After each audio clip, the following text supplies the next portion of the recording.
This is ESPN on ABC. It's the dawn of a new college football season, and here in Atlanta, fans of the Clemson Tigers and Georgia Bulldogs could not be more eager and excited to get this 2024 campaign underway. Georgia opens as the #1 team in the country, in large part because Carson Beck has returned for his second season as the Dogs' starting quarterback. It's also year 2 at the helm of the Clemson offense for Cade Klubnik. The Tigers hoping to build on a 5-game winning streak that ended last season. And welcome everybody to the Aflac kickoff game from Mercedes-Benz Stadium in Atlanta. The roof closed on a hot and humid day in the capital of Georgia. Clemson and Georgia in the 66th meeting in a great rivalry that dates back to 1897. These two programs have combined to win 4 of the last 8 national championships, 2 each. Sean McDonough and Greg McElroy, joined shortly by Molly McGrath. Delighted to have you with us. What a great way to start this week 1 of the college football season as they start a new season. Greg, the Georgia Bulldogs just trying to keep it rolling. 42-2 in the last 3 seasons, 2 national championships, then #1 most of last year. Clemson, after 6 straight years in the playoff, 3 years out, they're trying to bring back the mojo. Well, when you have as many losses as national championships, that's a pretty good job, right? But you look at Georgia, they have everything you could want to compete again this year. They have great talent, they have great depth, and they have experience at key positions like quarterback and along the offensive line. Now on the other side, Clemson, once the top program in the sport, according to many, tales of their demise are greatly exaggerated. I mean, they played more snaps by true freshmen last year than anyone in the country, and according right now to the odds makers in the desert, they're the favorites in the ACC, which would lead them back into the college football playoff and with a first-round bye. So still a lot there left in the tank for Dabo Swinney. And the biggest reason why Georgia enters the season #1 for the 2nd year in a row, Carson Beck, a Heisman Trophy frontrunner, had a terrific first season as their starter last year. He's amazing, just a terrific thrower, big, physical, great arm talent, but he's so accurate. And you see that 6% off-target rate, that's the best in the country. And it's not like he was just dinking and dunking his way around the field. He averaged nearly 10 yards an attempt, so he's pushing the ball down the field and can exploit any void that you might have in your defense. Well, Clemson won 9 games last year. At most places, that's really good, but not when you won 10 games or more 12 years in a row prior to that. Cade Klubnik was up and down. Dabo Swinney says if they're going to get back among the elite, he needs to cut down on mistakes. And they're really optimistic about his growth this offseason. He's more comfortable in year 2 in Garrett Riley's offense. He's more physically mature. He's gained a bunch of weight, up to 210 pounds. But he can't make the mental mistakes he made last year. Way too many sacks, way too many turnovers, and way too careless with the football at times. ESPN's presentation of college football on ABC will return after this message and a word from our ABC stations.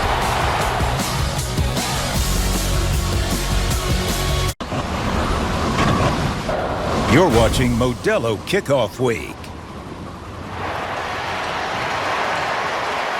And you're watching ESPN College Football on ABC, presented by Tums Gummy Bites, a part of Modelo Kickoff Week. Clemson won the toss and elected to receive the opening kickoff. Phil Maffa is back deep. And he'll be a very important part of this game. When they had success the second half of last season, they pounded the run game, led by the powerful Maffa. Peyton Woodring kicks off, and it'll be a touchback. So here comes Clemson on offense, led by Cade Klubnik. As Greg said, when he arrived at Clemson, he was 178 pounds, up to a solid 210. Junior from Austin, Texas, out of the great Westlake High School program. And the numbers reflect the season he had. Some good, some bad. A guy who can hurt you both with his arm and his feet. He's got great ability, just has to stay within the offense and make better decisions from the get-go. They open with Maffa, the running back, in the pistol, and 4 receivers. They think they'll be better in the receiving corps with some players returning to health who were injured last year. Short pass and an inaccurate one. And an ominous start for Klubnik is obviously Garrett Riley, the coordinator, tried to give him an easy play to get him started, and he didn't throw a very good pass. Yeah, they're just cranking the engine there and getting them on the move, changing the launch point, something they did very little of last year. Garrett Riley is a guy who operates from that air raid system popularized by Mike Leach, but has really grown into becoming more balanced offensively.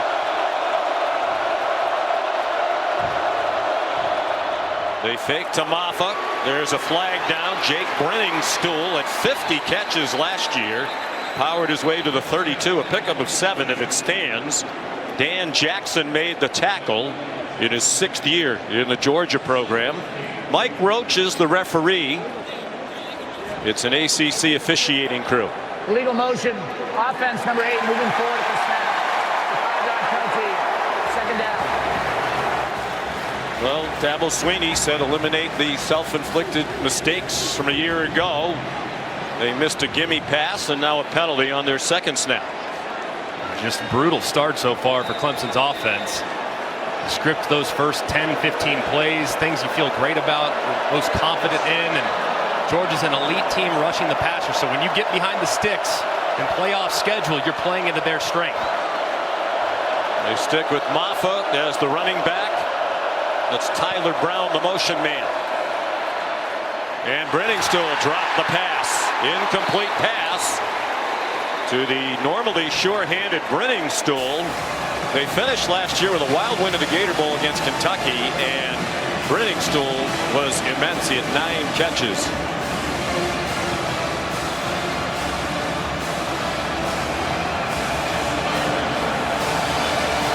Third down and 15.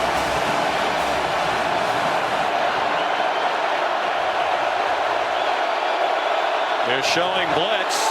Looked like Williams was offside.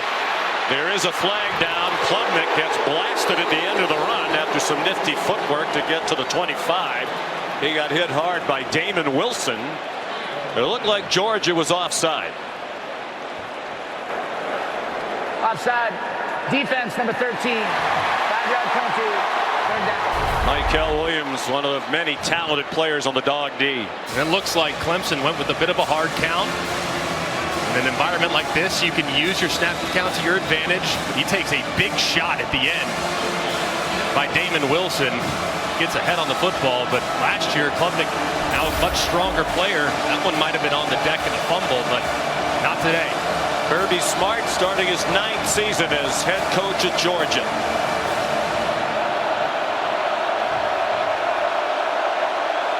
On 3rd and 10.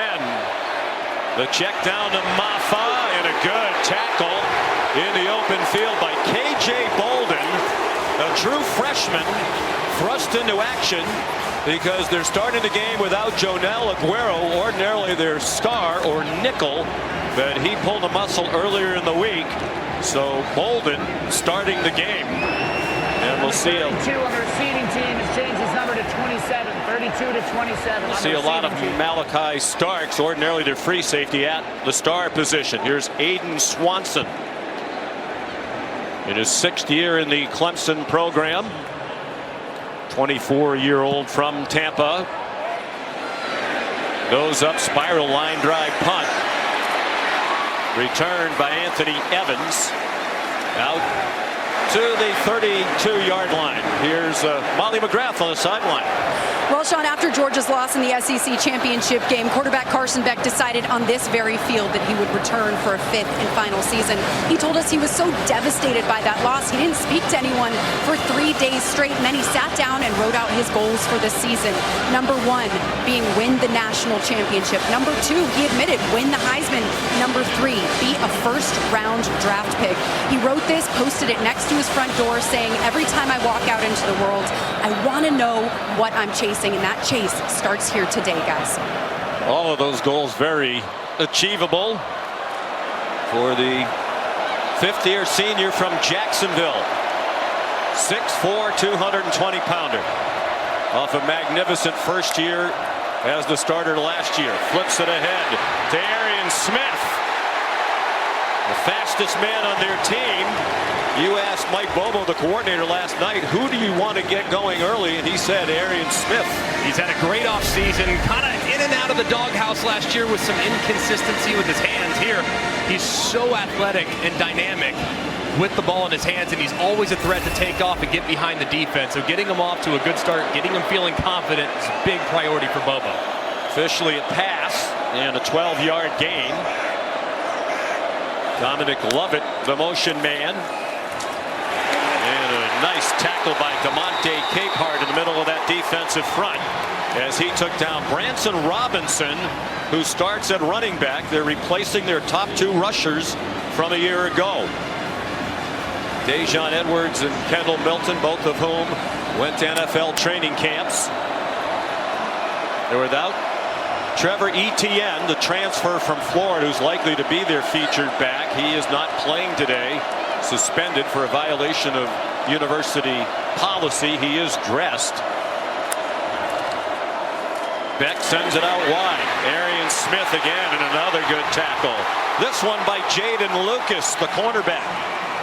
Great tackle there by Jaden Lucas. Missed a little time in fall camp, and this is something we didn't see often from Georgia last year, is getting behind the sticks. They were one of the best teams in the country on 1st and 2nd down to avoid 3rd and longs, but here they are, first 3rd down of the season. Wes Goodwin, the defensive coordinator for Clemson. Georgia was best in the country on 3rd down last year at 55%, in large part because, as Greg said, they were so good on 1st and 2nd down. They didn't face many 3rd and 10s.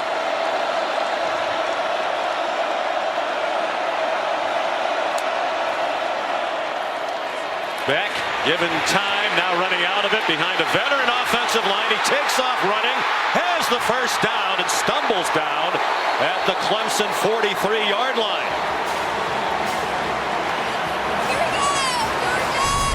This is an aspect of Carson Beck's game that's very underrated. If you get too aggressive in your pass rush, he can hurt you with his legs. Doesn't like anything downfield. He has one-on-one against Wade Woodaz in the middle. He makes a miss and picks up the needed yardage. 13-yard gain. No score, 4.5 minutes in. Out wide it comes to Dylan Bell. And that's a short gain. Wade Woodaz the tackle to pick up 2.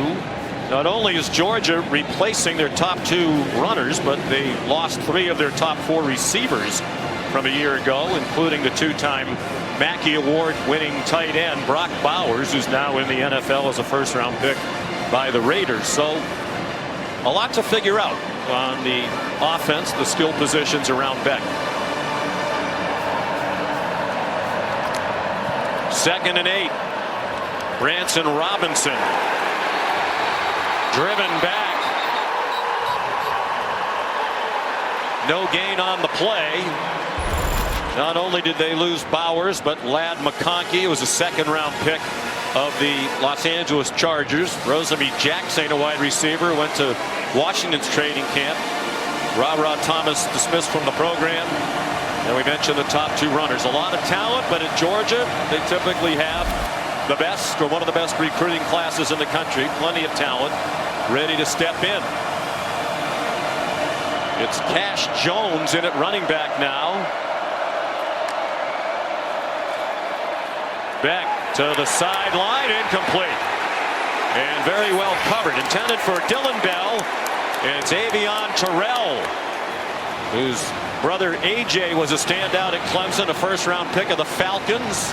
And he's here today. He was on the field for the coin toss, in fact, as the Clemson honorary captain. Kevin Butler, the legendary kicker for Georgia, Number 7 was of the the kicking captain. team is changing his number to 14, 7 to 14. For the Bulldogs, 40 years after he kicked the last-second field goal to beat Clemson from 60 yards away. Brett Thorson is the punter. And a beauty. It'll be downed inside the 5 by Arian Smith. Each team has had it once, no score. You're watching ESPN College Football on ABC, presented by Tums Gummy Bites, a part of Modelo Kickoff Week.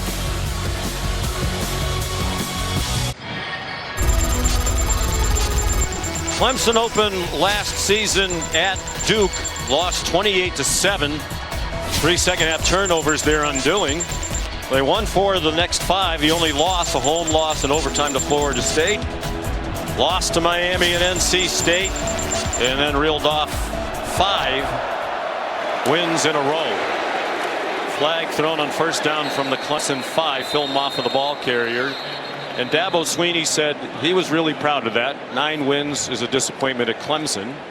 But he said back then, when you're 4-4, you can show what you're made of. And he thought they did by winning those last 5 games. Holding offense number 53. That penalty's declined. Defense will take the result of the play. Second down. Ryan Linthicum is the center for the veteran offensive line. Has some big shoes to fill. The center from last year, Putnam, was one of the better centers in the ACC, and Linthicum's been around the program for quite a while. A guy that has great understanding of this offense, a good leader within that room, but somewhat inexperienced compared to some of the rest of his cohorts on the O-line. Kirby Smart elected to take the play in a 2-yard gain. 2nd and 8. Maffa outside. Powerful running. And he might have the first down. Dragged down by Raylan Wilson.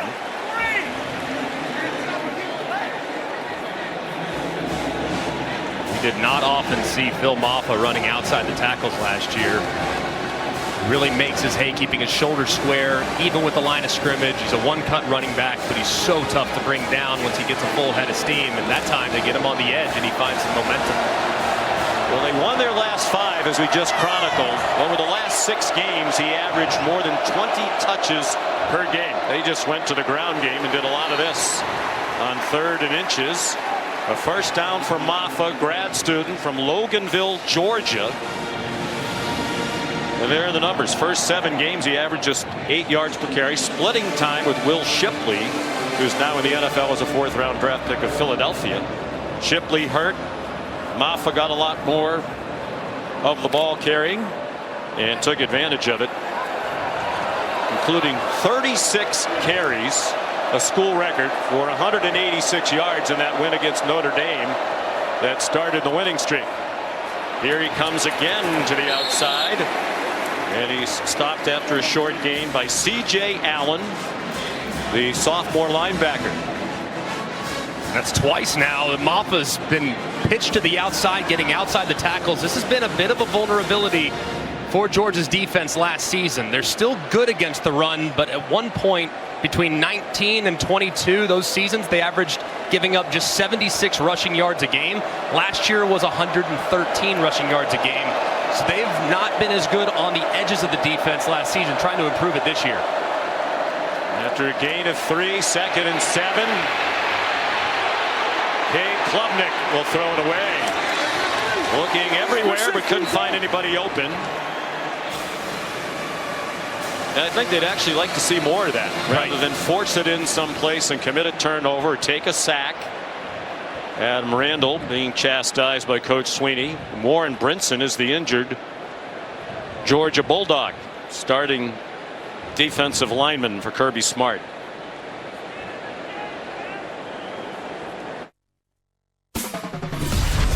The Aflac kickoff game is brought to you by Aflac.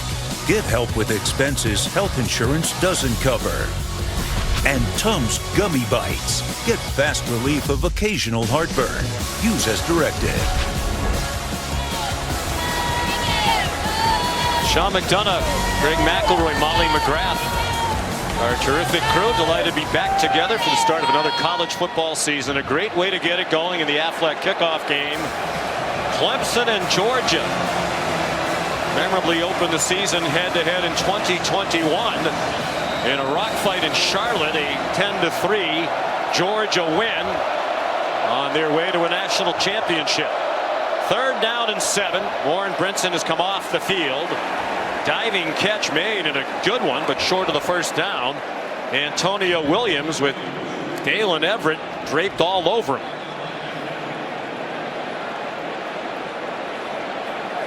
It's 4th down. The offense is on the field, and now it's not. Dabo Swinney hesitated for a moment, but is not going to go for a 4th and 1. 9 minutes in from his own 26-yard line. And a good decision. Not a team that really went for it a lot last year. Just 24% of their fourth down decisions did they go. That was about 64th. So smart here, conservative play. Defense has played well so far. So Aiden Swanson to punt again. Averaged 43.7 last year, 5th best in a season in Georgia history. And that one is a fair catch by Anthony Evans. 42-yard punt.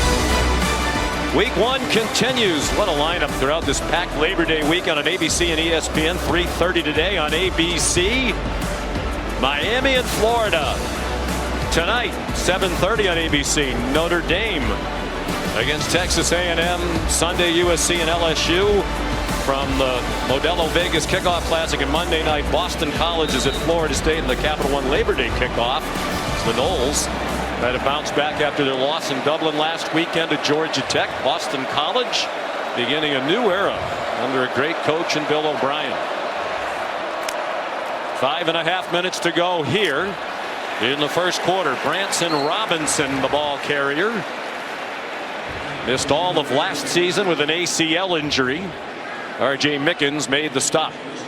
So far, Clemson very aggressive in the back end defensively. Mickens that time, when the ball was snapped, he was 6, 7, 8, 9 yards downfield, coming up in run support immediately. So if they continue to see those safeties getting down near the box, you can anticipate a play action, throw it over their head from Carson Beck and Mike Bubba, the OC.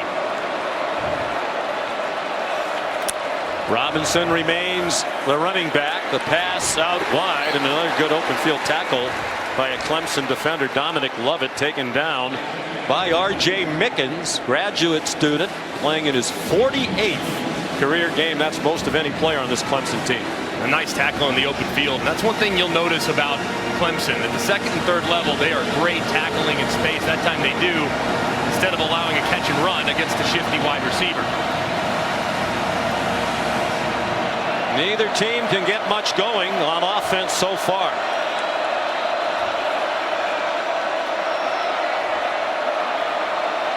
Beck has Cash Jones on his left hip. They had a 3-receiver bunch to the right, and another good tackle to prevent a first down. Dylan Bell stopped by T.J. Parker. It was Jaden Lucas, pardon me. And you're going to see number 3, T.J. Parker, loop around inside. Really well timed with the stunt. He gets a free run right at Carson Beck and delivers a big shot to force the ball out of Beck's hands quickly and allow his defender to drag the receiver down before the line to gain. Brett Thorson to punt. Antonio Williams back. There was not a single punt returned against Georgia last year. Thorson punted 32 times. And the Tigers have not returned either of his 2 boots today. A 44-yard punt.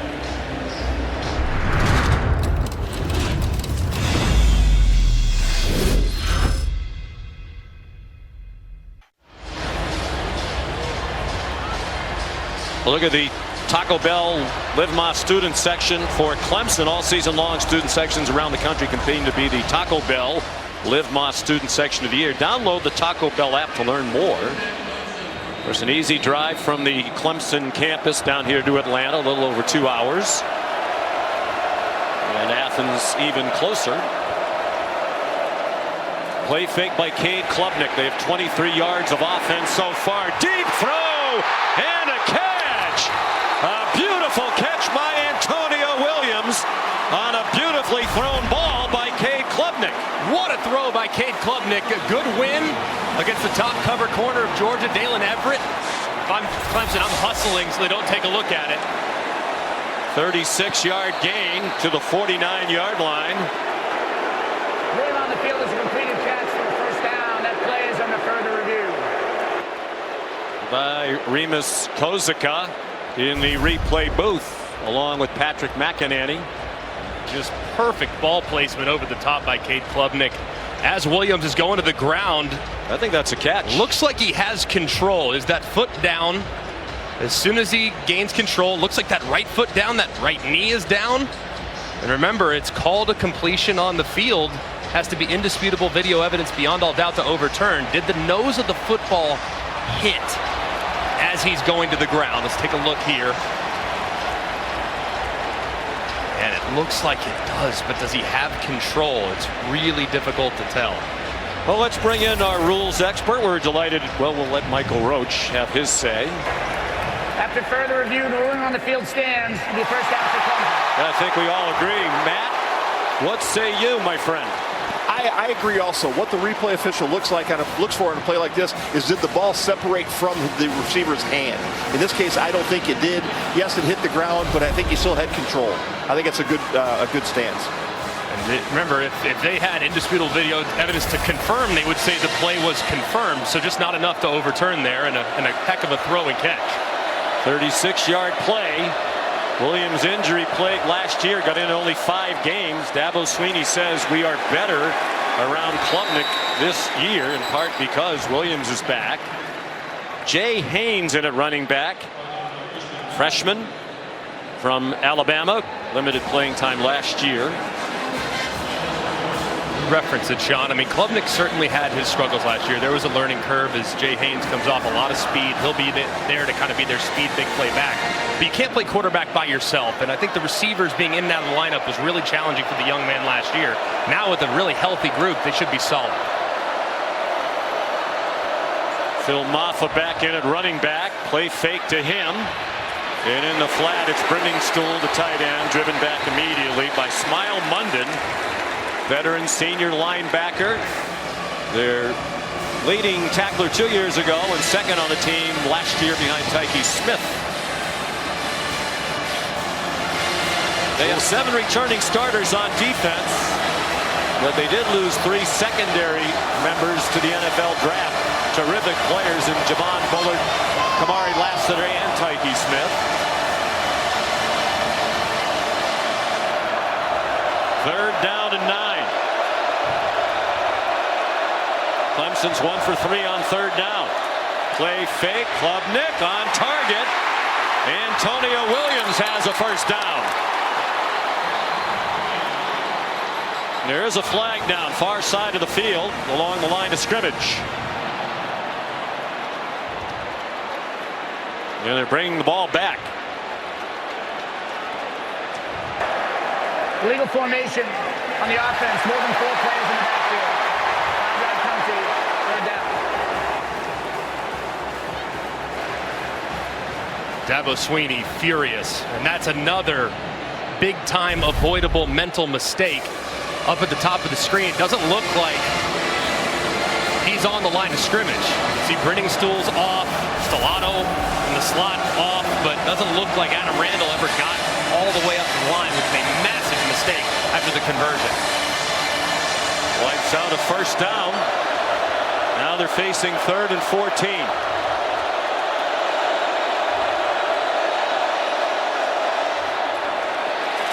Little bubble screen, and Antonio Williams had no chance.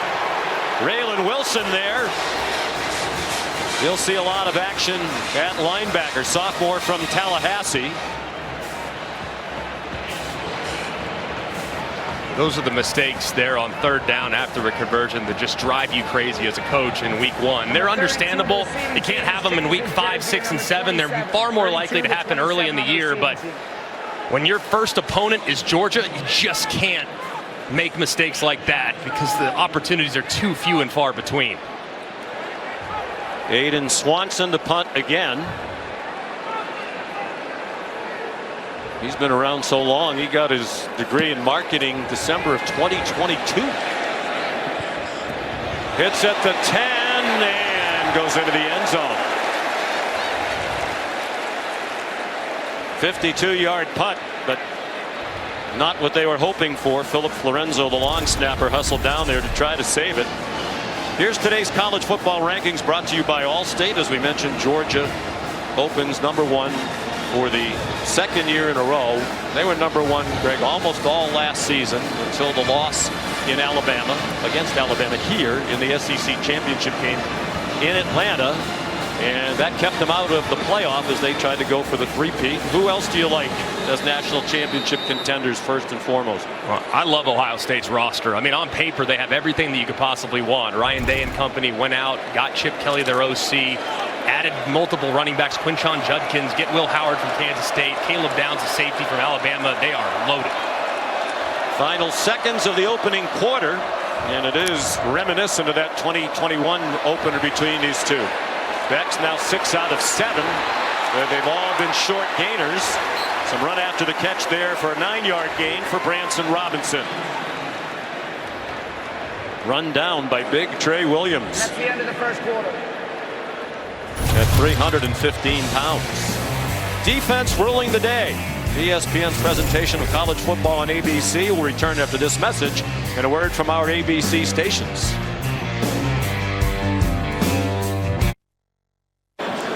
Coach, a defensive battle. There was a crucial mistake on third down. What do you need to see from your team in this second quarter? Well, we've got 2 penalties on one of our receivers. You know, that one was probably the biggest play of the game at this point. Just got to line up right. And so really disappointed, but hey, it's a tough game. You got some first game. They got to kind of settle into the game. So defense has held them to this point, but long way to go. All right, thanks, Coach. Thank you. It was Adam Randall who was called for both penalties in the first quarter against Clemson. And he had some spirited conversation, actually more of a monologue from Coach Sweeting. Nate Frazier in at running back, highly touted freshman. His first carry as a collegian for 3 yards. He's out of Compton, California, Southern California powerhouse Modern Day. And he can move for a big guy at 210. Yeah, he can fly. 10.5 in the 100, and you talk to those around the program. When you're already drawing some comparisons to DeAndre Swift, I'd say your career's off to a pretty good start. Very versatile piece that should have a big impact this season. And Trevor Etienne not playing today after an off-season arrest. Carson Beck on first down, out to the perimeter, and quickly closing was Jaden Lucas on Dylan Bell. Here's Molly. Well, Sean, when we asked Kirby Smart if this would be a 1-game suspension for Trevor Etienne, he said not necessarily. So the length of this suspension is still unclear. But one thing is clear, this team believes in Etienne. I'm told he took accountability with his teammates. Coaches say he is the unquestionable leader, the #1 back for the Bulldogs. And on the sidelines, he's been very active, coaching up their young running backs and even speaking with their offensive line during this game. And the coaches did tell us he will be their #1 running back when he becomes active. Dominic Lovett down the sideline and shoved out of bounds by Wade Woodaz at the 48 of Clemson. A 15-yard pickup to Lovett. And just a great job. Clemson has been selling out against the run, so just go with a bit of an extended handoff. It's no different really than a triple option. You see guys disappear inside. Hey, boom, that's your pitch man right out in front. Instead, it's a forward pass. Love it. With plenty of speed out in the open space, picks up a nice gain. It's the longest play for Georgia, the 15-yard gain. Beck's 8 out of 9 passing, but for just 44 yards. Here's Cash Jones. Swung down, but close to another first down. He's been primarily a special teams player for Kirby Smart, but Kirby told us last night we've taken him off most of the special teams because he's going to be a valuable running back. Just a really good football player. Walked on. He's going to New Mexico State. Kirby and Del McGee convinced him to walk on here, and he's been a nice surprise. But here on 2nd and 1, if I'm Mike Bobo, I'm thinking shot play. Likely have 3rd down and 1 in the bag. Take a shot, see if you can't throw it over the aggressive secondary's head. Clemson has called a timeout for the first time today. The Tiger defense on its heels. No score. We're early in the second quarter in Atlanta.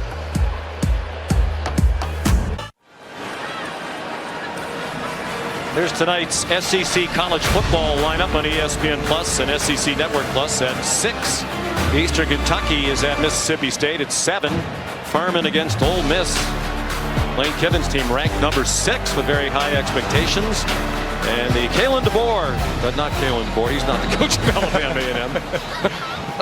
If he is, we have a big scoop. Alabama A&M is at Auburn. Not going to play the Iron Bowl yet. That's at 7:30 tonight. Download the ESPN app or go to ESPNplus.com. with a shot play here if you're the Clemson defense. This would be where I'd try to take one downfield. 2nd and 1. Catch made by Colby Young, the transfer from Miami. He was a key weapon last year for the Hurricanes, and they expect him to be a factor here. He's been battling a little bit of a hamstring injury in camp. Just a good decision by Carson Beck. You see soft coverage by Avion Terrell. Take it underneath your big body wide receiver. For a gain of 8. They are in field goal range now for Peyton Woodring. Last time Georgia didn't score in the first quarter of a season opener was 2021 in that game against Clemson, the 10-3 Georgia win. The only touchdown of the game on defense. Wade Woodaz took down Branson Robinson.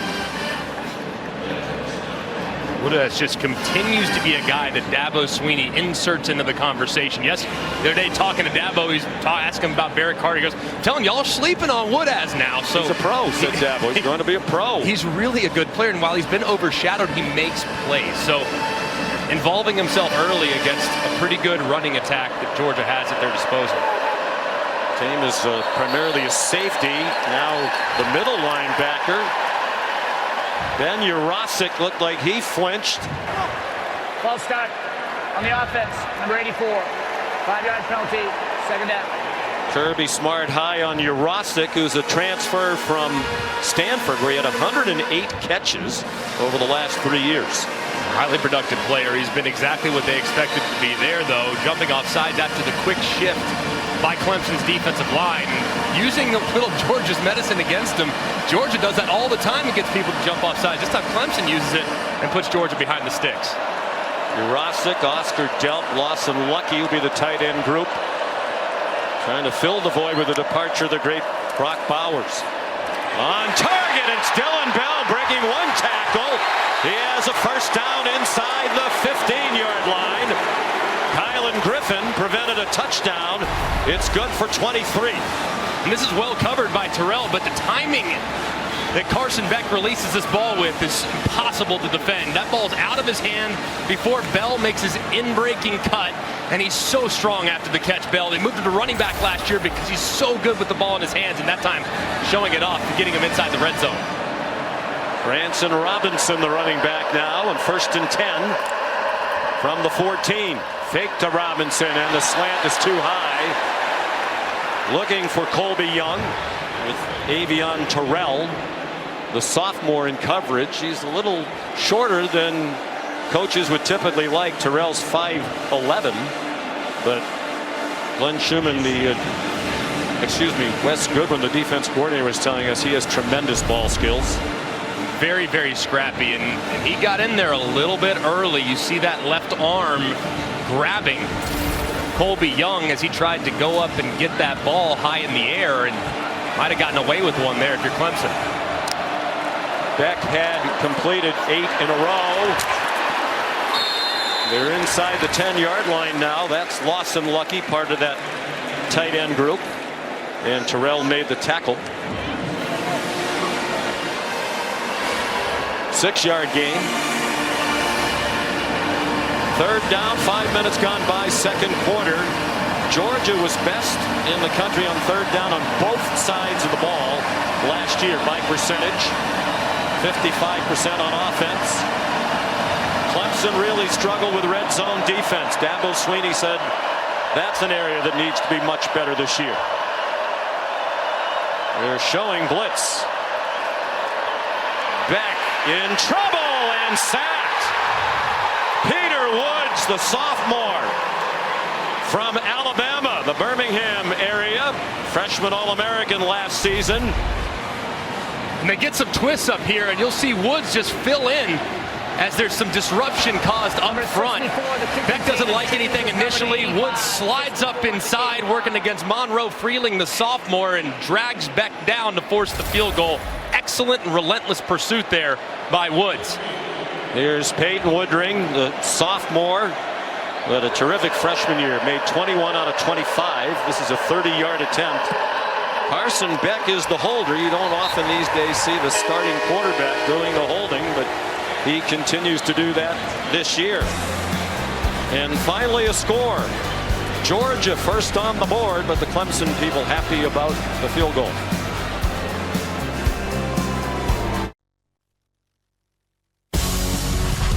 The Aflac kickoff game is brought to you by Mercedes-Benz and Open Door, real estate's biggest game changer.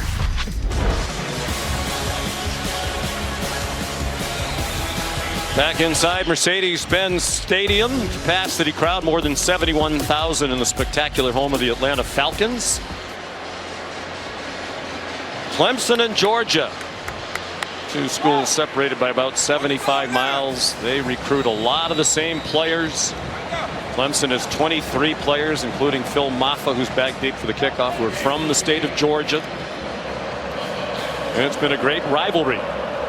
Back in the 20s and 30s, they were in the same conference, in the Southern Conference. Woodring's kickoff is a touchback. Time for the Aflac trivia question in the Aflac Kickoff Classic. Okay. Wasn't sure if the Duck was appearing again this year. It's our first game. We're still getting back into the flow. We want to know, and don't blurt it out because I know you know the answer. The 3 active FBS head coaches who have won an FBS national championship. I know you're an academic All-American at Alabama, and you do your studying. I'm mailed in the prep this week. I have no idea the answer to that question. You did play a lot of golf. That's okay. So Clemson, hampered by a couple of key offensive penalties, still scoreless. The toss to Maffa, and that Georgia defense ready for him after a 2-yard gain. He's down. Well, it is amazing, right, that there are only 3 active coaches who have won a national championship at this level. Of course, Nick Saban now doing a great job with us on game day. Jimbo Fisher is not coaching after leaving Texas A&M. I think Scott Johnson, our director, is trying to help the people who may be relatively new to college football. A couple of shots of coaches here. The fake to Maffa, and then they throw it to him, and there's an example of a decision that I think the coaches for Clemson wish was different from Klubnik. All right, you want to blurt out the answer now? These two, Kirby Smart and Dabo Swinney, and Matt Brown is the other. Of course, he wanted at Texas. He's now at North Carolina. That's the answer to our Aflac trivia question. And of course, Kirby Smart and Dabo Swinney have each won 2 national titles. The fewest to start a season, fewest national championship winning head coaches active to start a season since 1942. You are correct, sir. Way to, next add level. on to it, enhance it, move the conversation forward. You were paying attention at our seminar in Bristol. 3-0 Georgia. We're midway through the second quarter.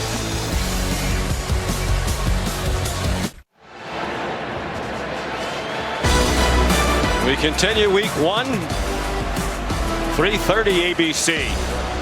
Miami and Florida, high hopes for the Canes this year. Florida trying to get back on track.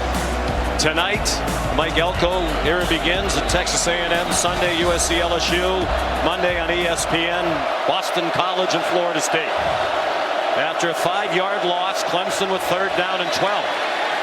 Klubnik on target, and Williams is banged out of bounds short of the first down by about a yard.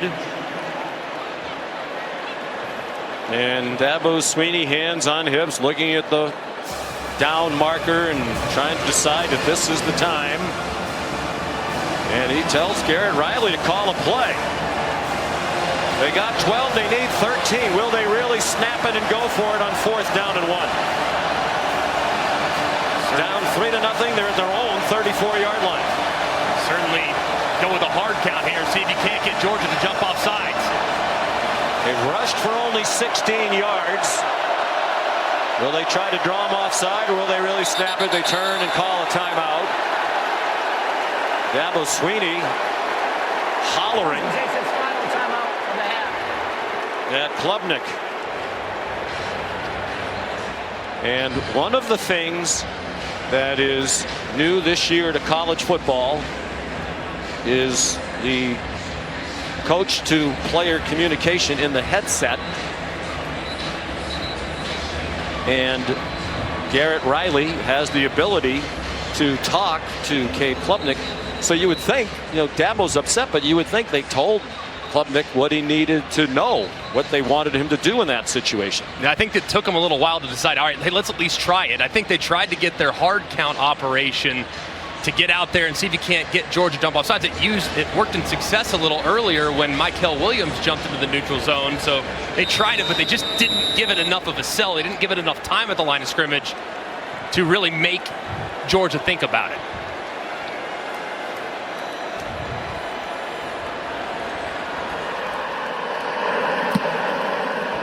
Swanson punts. It takes a bad bounce for Clemson.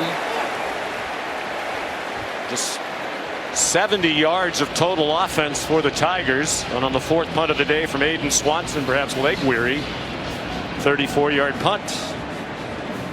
Well, we mentioned it earlier. This is the 40th anniversary, one of the great games in the history of this rivalry.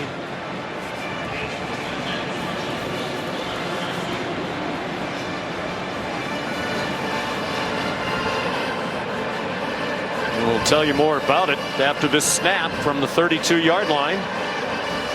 Carson Beck going to go under center with Branson Robinson, the lone running back.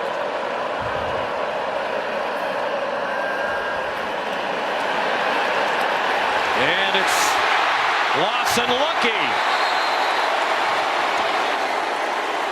Out of bounds inside the 40. They'll mark it at the 37. A 32-yard pickup for Georgia, and they run quickly to the ball.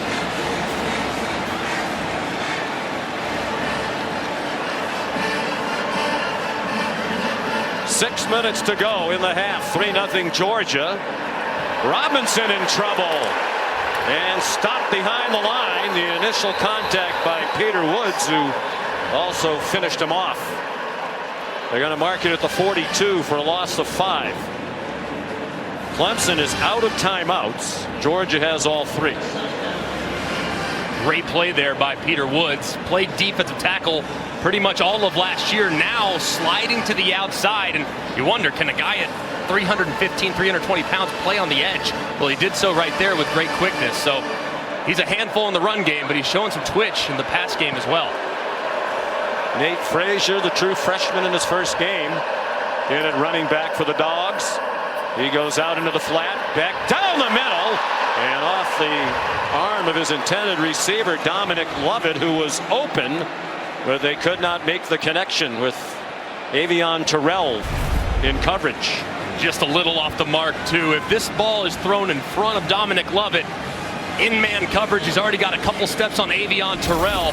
He might turn the corner and take it to the house. So a rare misfire there from the future first-round pick Carson Beck. It was usually so accurate. 72.4% is completion percentage last year, the school record. They're 1 out of 4 on third down. They're not in field goal range. Here's Cash Jones, tripped up shy of the 35. R.J. Mickens, the tackle. We asked Kirby Smart yesterday what would be the extent of Woodring's range. He said the 35-yard line.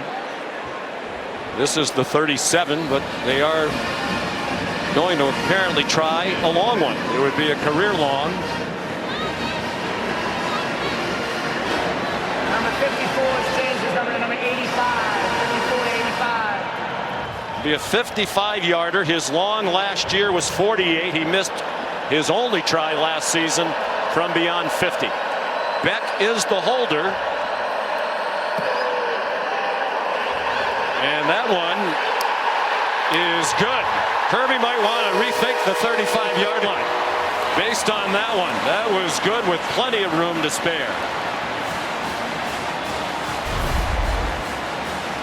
Perfect snap, perfect hold, and it flirted with that left upright the whole way, and just ever so slightly, like your drive does inside the left edge of the fairway, it cuts right back to the middle, and it squeaks inside for a really nice kick there from Woodring. Well, they've had a lot of terrific kickers in Athens over the years. including Kevin Butler. Let's flash back to 1984 in the voice of the legendary Larry Munson. We're holding it on our own 49.5. Going to try to kick it 60 yards plus a 1.5 foot, and Butler kicked a long one. Oh my God! Oh my God! The stadium is worse than bonkers. Larry described it when Kevin Butler first came on the field, and there is Kevin before the game with his family, his wife Kathy, his mom Sharon. Larry said it's from 100,000 miles away. It's a 60-yard. Think of that, 40 years ago. Kevin Butler made it. It's still the longest field goal in Georgia history, and until last year, it was the longest in SEC history. He became a legend that day. Kevin tells the story. On Monday, he went to class. He got a standing ovation when he walked in, and his mom, Sharon, said, "Were they cheering because you made the kick or because you actually went to class?" I think he would have been allowed one absence there on that Monday. Kevin, his son Drew, getting to know him through you. I mean, such a great family. Just a phenomenal family, and one that is still held in just such high regard amongst the Georgia faithful. He's a legend, part of their broadcast team now. Kevin, the honorary captain today. Their son Drew, great punter at Georgia, won the Ray Guy Award and kicked in the National Football League. As Kevin went on to a long NFL career for many years as the all-time leading scorer in Chicago Bears history. He was the first place kicker inducted into the College Football Hall of Fame. Maffa powers ahead. They've been trying to get him going. Prior to that, it was 5 carries for 17 yards. That one is 7 yards and his longest of the game. And this is what Clemson's going to have to do if they're going to get into the playoff. They're going to win and contend for national championships. They have to be able to run the football. There's an experienced offensive line, new offensive line coach Matt Luke. They expect this group to be more physical than they've been in the past. And so far, they just haven't been able to get enough push against a really stout Georgia front. And Matt Luke's going to have to work on it at halftime. Klubnik throwing it deep, looking for Cole Turner. Didn't see the ball coming. And KJ Bolden, the true freshman, playing more than anticipated with the absence of Jonel Aguero. Almost had a chance for his first career interception. Man, Cole Turner had a step. I see exactly what Cade Klubnik was looking at. I mean, Cole Turner's behind the defender, Julian Humphrey, and it got a chance to hold the red line and throw it 50, 60 yards downfield for a potential touchdown, but Turner gave up on it and never really tracked the football. Turner played in only 2 games last year. He's the fastest player on the offense. Another reason why they think they'll be better on offense. They haven't been better today. Randall's the target, and it's broken up by Julian Humphrey. Flag down at the end of the play.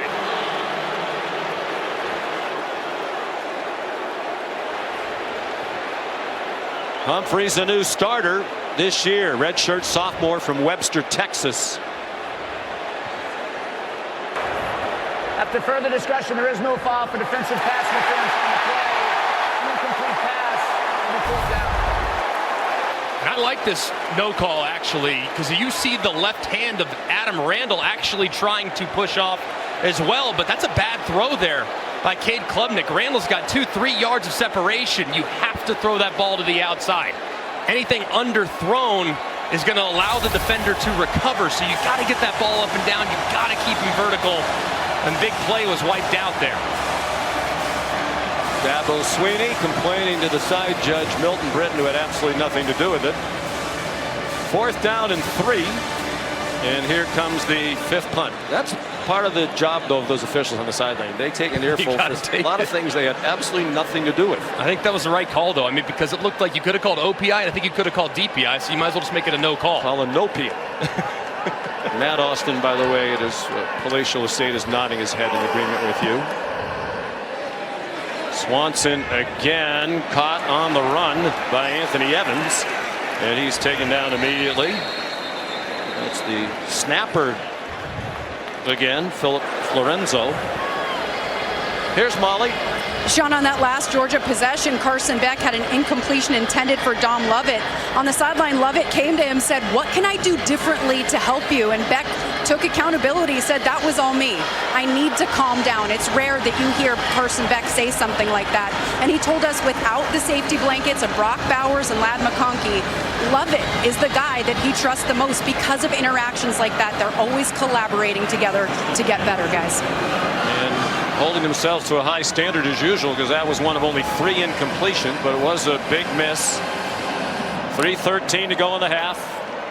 All 3 timeouts left for the Dogs. Here's Nate Frazier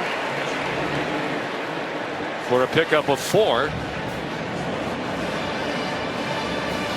So far, Clemson's done a pretty good job against the run, giving up just 1.7 yards per carry here in the first nearly 2 Goodwin in quarters. his 3rd year as the defensive coordinator. Been very aggressive though in the back end. Have to continue to keep tight coverage and man if they're going to contribute those safeties to the run game. There will be a 2-minute timeout. That's new in college football this year. Nice run for first down by the freshman Frazier. They're going to mark it at the 42. And a couple pullers on the backside here. When you look at Frazier, right behind him, just cuts.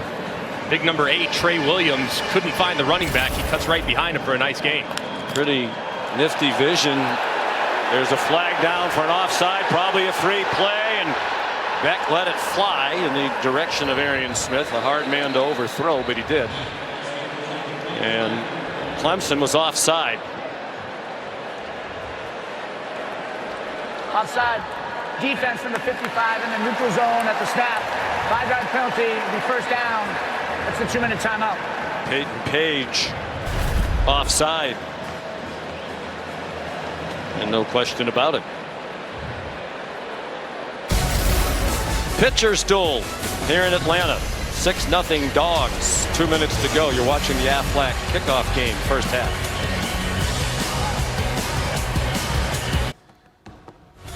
State Farm halftime report just minutes away. Booger McFarland, Kevin Negandhi here right now. Tennessee off to a strong start. We got highlights of Vandy surprising Virginia Tech.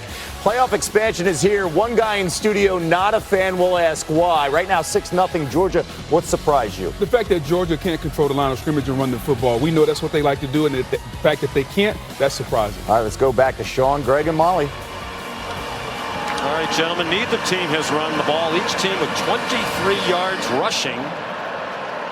Carson Beck's been the much more productive quarterback. He's thrown for 126 to 54 for Klubnik. He's running, throws, and a man wide open on a broken play. Dylan Bell, there is a flag down. There are 2 flags down back near the line of scrimmage. And a third on the near side of the field.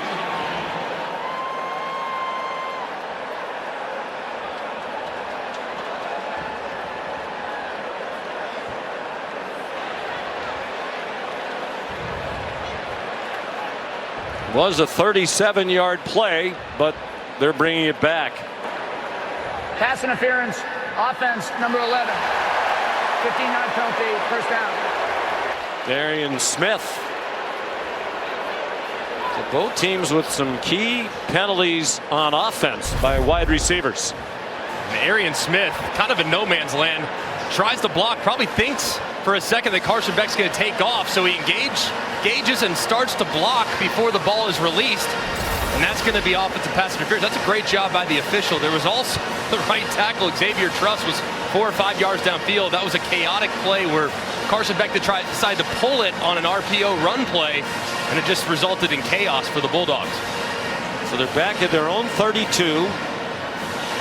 With 1:48 left in the half, Georgia leading 6-0 on a couple of Peyton Woodring field goals from 30 and from 55, a career long. Nate Frazier, the running back again.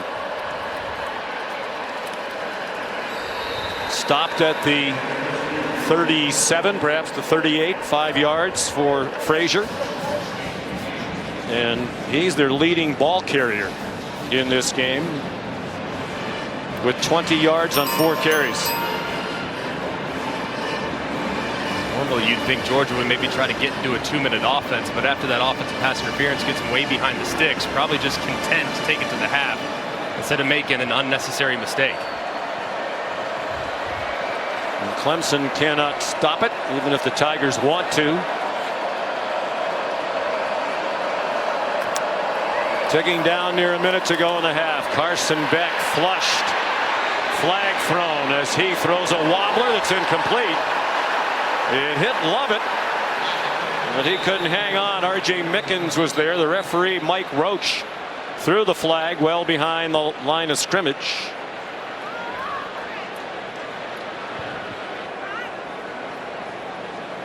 I can read the lips of my fellow New Englander. It's a holding call. Holding. Offense number 73. Penalties decline. Defense will take the result of the play. 3rd down. Xavier Truss, one of the 4 starters, back on the offensive line from last year. And it's so difficult on the tackles. You're engaged with a great edge rusher in T.J. Parker. Your quarterback leaves the pocket, and you just have that hand that holds on just a little bit too long to the outside. Nearly a big play there because that ball was almost intercepted too. Carson Beck throwing it back across his body. Not wise there by the veteran. 4 penalties for 35 yards for Georgia, all of them on the offense. Branson Robinson. Now will Georgia try to run another play? Well, they'll have to punt. The clocks are about 9 seconds apart.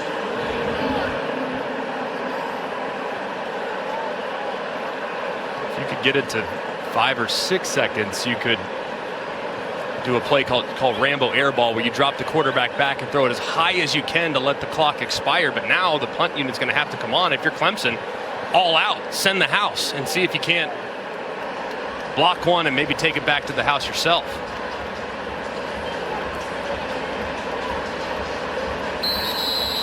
You wonder, is there ever going to be an offensive touchdown when these two teams play? Last time in 2021 in the opener, it was a 10-3 Georgia win on a Chris Smith pick 6. It'll be a 30-second timeout. Please just set the game clock to 11 seconds. 10-3 Georgia win. So 11 seconds to go.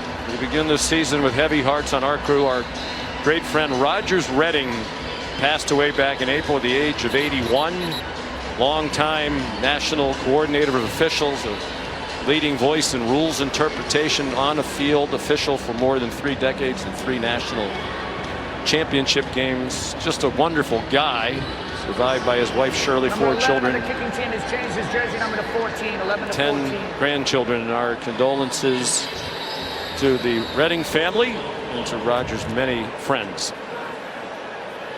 Big help to us over the years, as is Steve Shaw now, leading the national officiating group. So Thorson, who jokes about his lack of usage, a little busier than usual today, and that one bounds into the end zone. With 1 second left in the half, let's bring in Matt Austin. Yeah, Sean, thanks. I just want to say, on a personal note, about Rogers Redding. He was a mentor to me, a great official, great supervisor for the SEC, worked for him, really allowed my career to take off, and I don't think I'd be sitting in this seat today without the influence that he had over my career. He also was the secretary rules editor of the rule book. So basically, he wrote the rules for NCAA football for several years and did a fantastic job. So it's a big loss for officiating. Thank you, Matt. So Klubnik will take a knee. Despite only 77 yards of offense, Clemson very much in the game. Georgia will receive the second half kickoff, and they'll receive it with a 6-0 lead. They had just 160 yards of offense, 126 of those through the air on 15 out of 19 for Carson Beck. Here's Molly. You should have told me that during that drive. Coach, what do you think of your team's offensive performance in the first half? Well, they got a really good defense, and we're struggling to run the ball. I think we got to hit a couple open guys. We thought a couple times on play actions we had shots where we didn't hit them, but we've done a good job trying to keep them off balance. I think the biggest thing is coming out in the second half, being who are we getting the ball to start. And look, I got a lot of respect for this defense. I got a lot of respect for our defense. What do you like about what your defense has been able to do? Just 2 first downs for Clemson. They're scoreless. What did you like? They hit a shot play on us, and we rebounded from it, and that's usually a good sign about your resiliency. Thank you, Coach. Thank you. Sean. We'll send you to the studio for the State Farm halftime report after this message and a word from our ABC stations.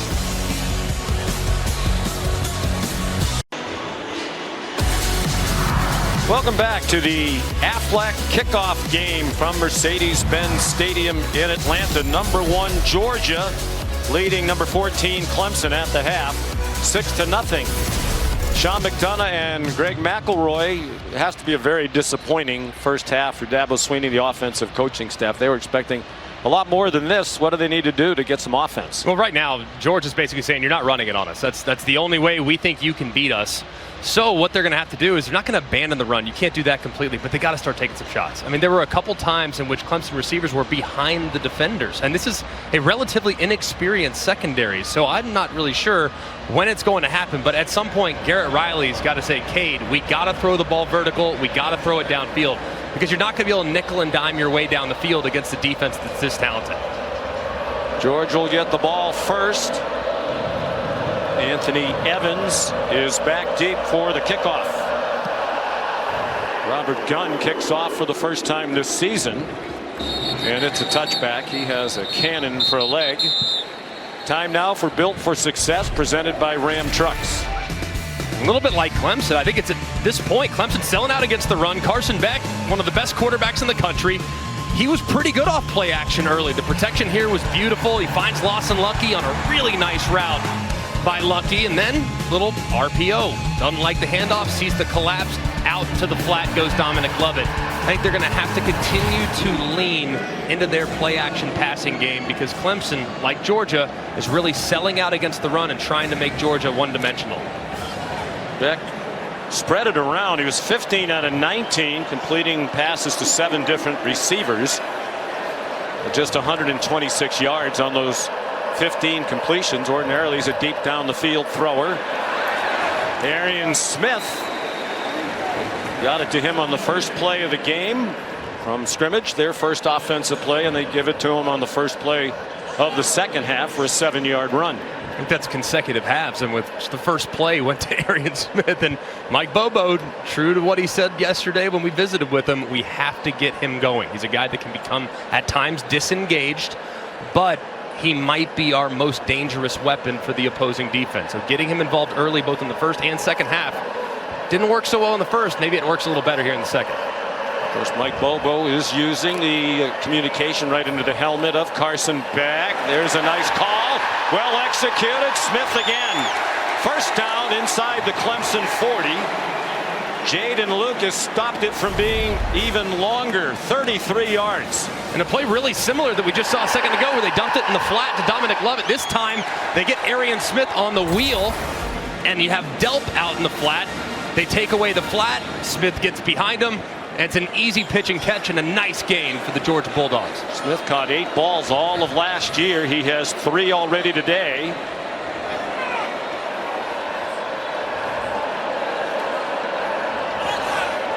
Long count by Beck. Going for the end zone. Incomplete. A lot of hand fighting, and they'll let it go without a flag. Dominic Lovett and R.J. Mickens. Oh, man, that was a good job by R.J. Mickens. You see that left hand, though, grabbing the jersey. He looks inside and tries to make a play on the ball, as the progressive pylon cam gives you a great look at the PBU, but man, that was very close to being pass interference on Mickens. The official just didn't see the hand, and Kirby Smart letting the official hear about it. And Mike Roach, the referee, went all the way over to the sideline to take an earful from Kirby Smart. Dylan Bell down the sideline and out of bounds near the 5. Well, they took advantage of the halftime, did these offensive coaches for Georgia. Some terrific play calling by Mike Bobo. and just using their speed, their advantage, trying to play on the perimeter. I think they thought originally, hey, we can probably go downhill against this Clemson team. They're not huge up front defensively. They found that that wasn't a very successful plan early on. Now, trying to get those big guys up front for Clemson, running sideline to sideline with jet sweeps and some misdirection. First and goal. They've gone 66 yards in just 4 plays.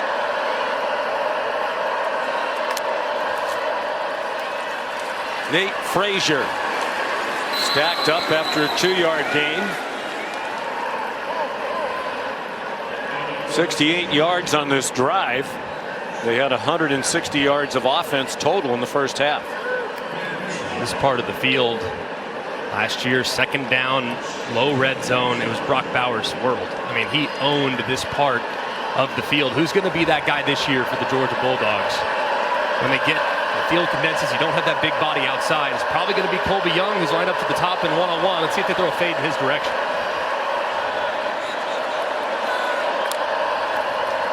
They do. And it is caught for a touchdown. He beat Jaden Lucas in coverage.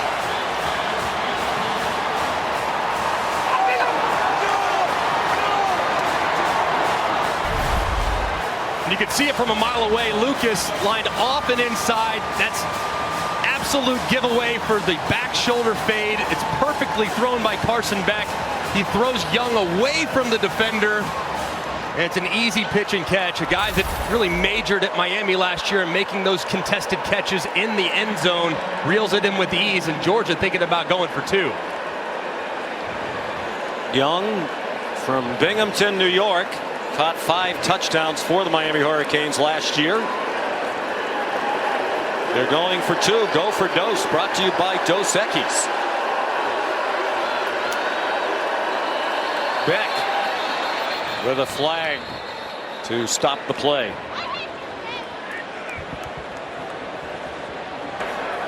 False start. Offense, number 6. 5-yard penalty, replay the trap. Do you still go for 2? I wouldn't. Nope. We'll send the kicker on now, Peyton Woodring, who did not miss an extra point last year in his freshman year, 71 out of 71. 75 yards to open the half in 6 plays. Very impressive drive. A 7-yard touchdown reception by Colby Young, his first as a Georgia Bulldog. Beck threw 24 touchdown passes last year. Would have been more, but he didn't play a lot late in games. They had leads. They didn't play in the second half of their 63-3 win in the Orange Bowl over Florida State. And Woodring's kick is good.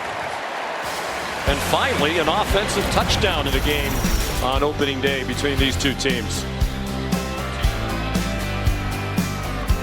Colby Young, can he help fill the void with the departure of guys like Bowers and McConkey?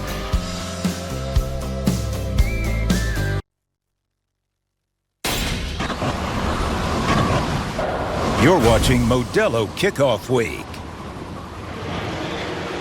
And you're watching ESPN College Football on ABC, presented by Tums Gummy Bites, a part of Modelo Kickoff Week. Interesting combination there. Beer and gummies. There is a touchback off the foot of Woodring. Here's Molly.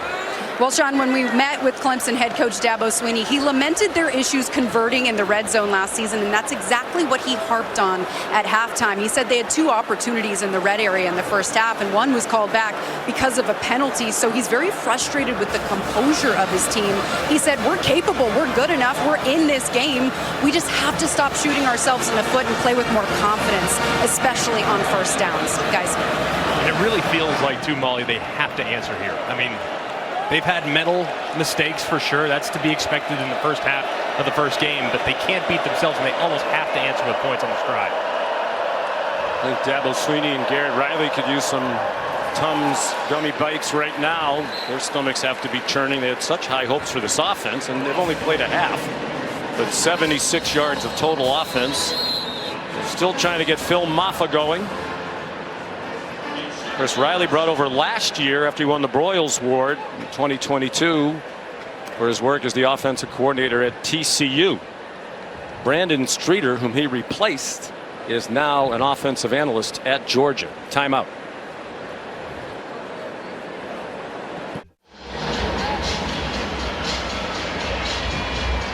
Aerial coverage provided by Goodyear.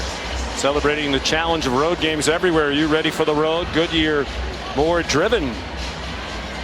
Glad to have the Goodyear blimp along with us today here in Atlanta, high above Mercedes-Benz Stadium. SEC football lineup continues today on SEC Network at 4:15. ODU versus South Carolina at 7:45. Southern Miss against Kentucky. Download the ESPN app or go to ESPNplus.com/schedule to watch all the action. Roof closed here today with the temperature 90 degrees outside and the feels like 96. We had some record high temperatures in Atlanta this week. Play fake by Klubnik. And they're ready for that quick pop to the wide receiver, Cole Turner. All they got was 1 yard. Glenn Schumann is the defensive coordinator with a new co-coordinator this year. Will Muschamp, who had been serving that role the last couple of years, has gone off the field to serve as an analyst so he can go watch his son Whit play at Vanderbilt, where he's a freshman quarterback.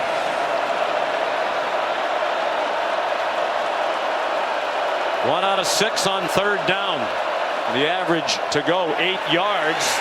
Hard to convert when you have that much distance. Klubnik, schoolyard play, and it worked. Jake Brenningstool has the hard-earned first down for a 19-yard gain. Klubnik finally found him, but it took him long enough. If you watch Brenningstool on the left side, he's on a shallow cross and he's wide open and he just keeps running. It's zone coverage. He's got to sit that down and make it easier on his quarterback, but he bails him out with an incredible one-handed catch. Just going up and reeling it in. Very, very impressive by the tight end who became such a huge weapon for them last season. And to make things even sweeter for the Tiger offense, they're going to tack on an unsportsmanlike roughing the passer that has them knocking on the door of the red zone. Just their second snap on the plus side of midfield in this game. Damon Wilson called for the roughing the passer. Maffa stopped at the 32-yard line for a pickup of 4. He averaged 5.5 yards per carry last season and almost 1,000 yards for the year, 965 yards, and that was dividing time with Will Shipley, ran for 875. They're a great duo. He's going to be the featured back all season long this year. I would think right here you're going to have a chance to hit number 22. Cole Turner, your fastest receiver at the bottom of the screen. You might have one-on-one coverage with him. Let's see if Clemson tries to take a shot right here. Dalen Everett has the coverage at the bottom of your screen. Klubnik to the far side of the field. Nice move by Antonio Williams. Julian Humphrey got back in the play and made the tackle, but it's another Clemson first down at the 22. And that's not an easy throw. I know it's only 5 or 6 yards downfield, but all the way from the right hash to the left, it's a tough throw. Maffa inside the 20. And again, when we talked with Dabo Swinney, Greg, during the week, red zone, both ends of the field, both sides of the ball, a problem. Clemson on offense. Had a lot of first downs last year, moved up and down the field, but in the red zone they were 118th in red zone scoring in the country. First trip to the red zone today. Nice fake by Klubnik. Brenningstool's open. He lowered his head and came up a little bit short of the first down yardage. KJ Bolden in on another tackle, making a nice freshman debut. Especially considering that Georgia seems to have figured something out offensively on the last drive. I would think 4 down territory for Garrett Riley, Kate Klubnik, and this Clemson offense.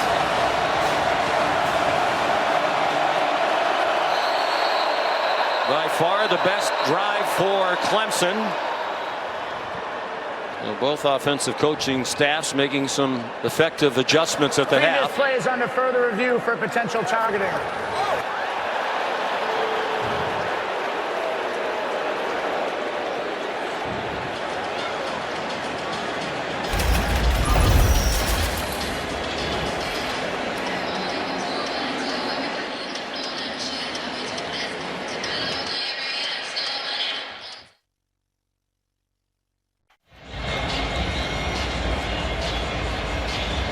While we were away, Mike Roach, the referee, announced after review, no targeting against KJ Bolden. That's huge. They're already a man short with Janelle Aguero. Their usual starting star not playing. Bolden playing more than expected. So Clemson on the move. 3rd down and 2. Down 13-0, almost midway through the 3rd quarter. Maffa. 1st down, a powerful run. Dragging Bulldogs with them to the 7-yard line. 4 first downs on this drive. They had 2 the entire first half. And a great job by the right guard and the center of this Clemson offensive line, Ryan Linthicum and Walker Parks. It's great to have Walker Parks back. Just engaged for a really long time against Christian Miller, and Maffa runs right inside of him with the 3rd down conversion. 1st and goal from the 7. Maffa got 1. Raylan Wilson there for Georgia.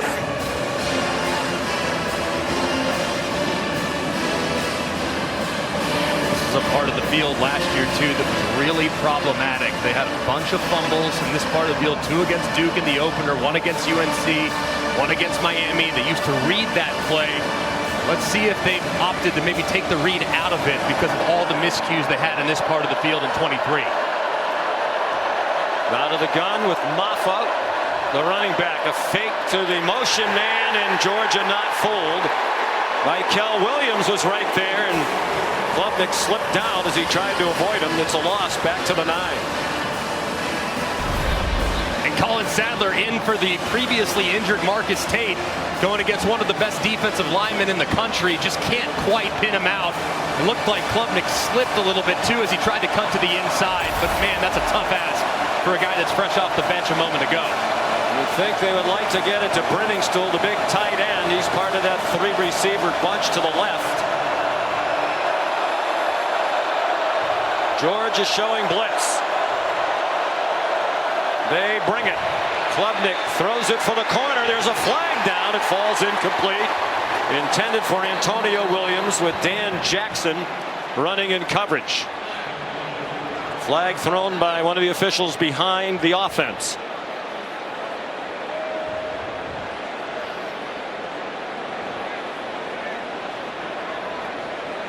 There is an injured Georgia player. It's Michael Williams, the standout junior.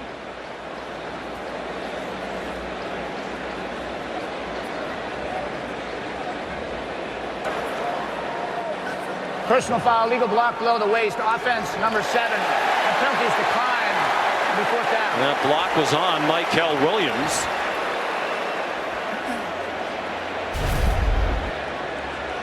You'll see Maffa working right across to Michael Williams, who's going to slide inside. And he goes low below the waist.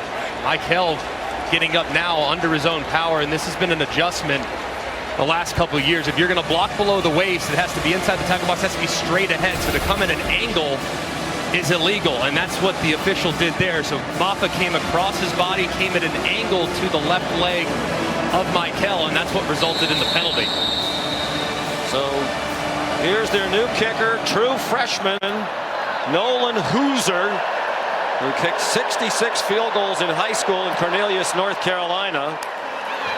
A little different, kicking in front of 71,000 on national TV in the opener in the AFLAC kickoff game, but he converts from 26 yards, and Clemson is on the board. They had a lot of field goal kicking problems last year, made just 62% of their field goals, which is extremely low, among the worst in the country. Next on the ACC network, a full slate of games. Georgia Tech and Syracuse. That says noon Eastern time, so wouldn't that be already? That wouldn't be next. That would be underway, I think. Oh, it's next week. Next week. That's what I said. I have to pay attention to my own commentary. You're ready for cues. There you go. Rather than try to editorialize. Next week, Charlotte's North Carolina, and Appalachian State will be at Clemson for the home opener for the Tigers. All 3 games available on the ESPN app. You can watch anywhere. Nice drive by Clemson. It's opening day. We're all working the kicks out. 66 yards, 12 plays, but a disappointing end, having to settle for the field goal. Yeah, and a big moral victory there for Georgia. Got gashed a couple times, had to endure the roughing the passer, and still to hold him to a field goal feels like a big win for the Dogs. Speaking of Georgia Tech and Syracuse, great win for Georgia Tech, obviously, in Dublin against Florida State. And Syracuse about to begin the Fran Brown era, former Georgia assistant. The kickoff by Robert Gunn is a touchback. Here's Kevin.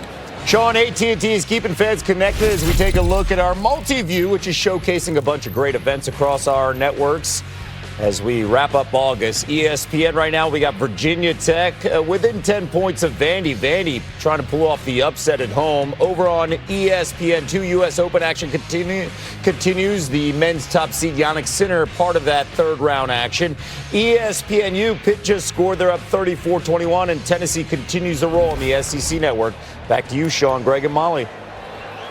All right, Kevin, so great to have college football fully underway in what is known as week 1. There was some action in week 0 last weekend, but most of college football begins this weekend.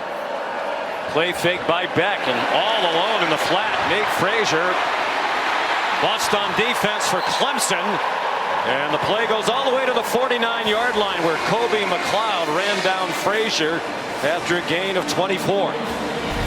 And most of this game has been number 0 Barrett Carter and Wade Woodaz at linebacker. Well, Kobe McLeod comes in to give Woodaz a little bit of a break, and he busts on the first snap. Does not find Frazier in man coverage out of the backfield, and it results in a huge play to start the drive for Georgia.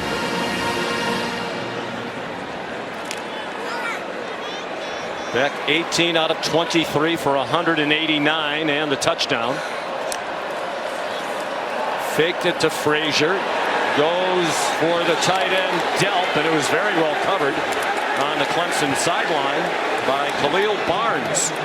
The nickel was a freshman All-American last year. He's from Athens, Georgia, playing against his hometown university today in a game that means a lot to him. Very disciplined play, too. Eyes in the back the entire way.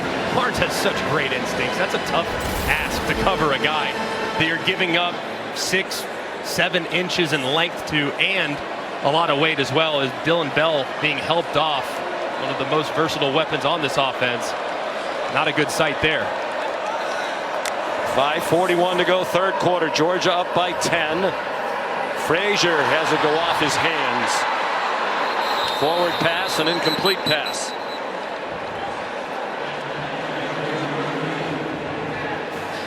Interesting that without Trevor Etienne today serving the suspension, the primary running back has become Nate Frazier, a freshman in his first college game out of Compton, California. Getting some encouragement from Etienne after the drop.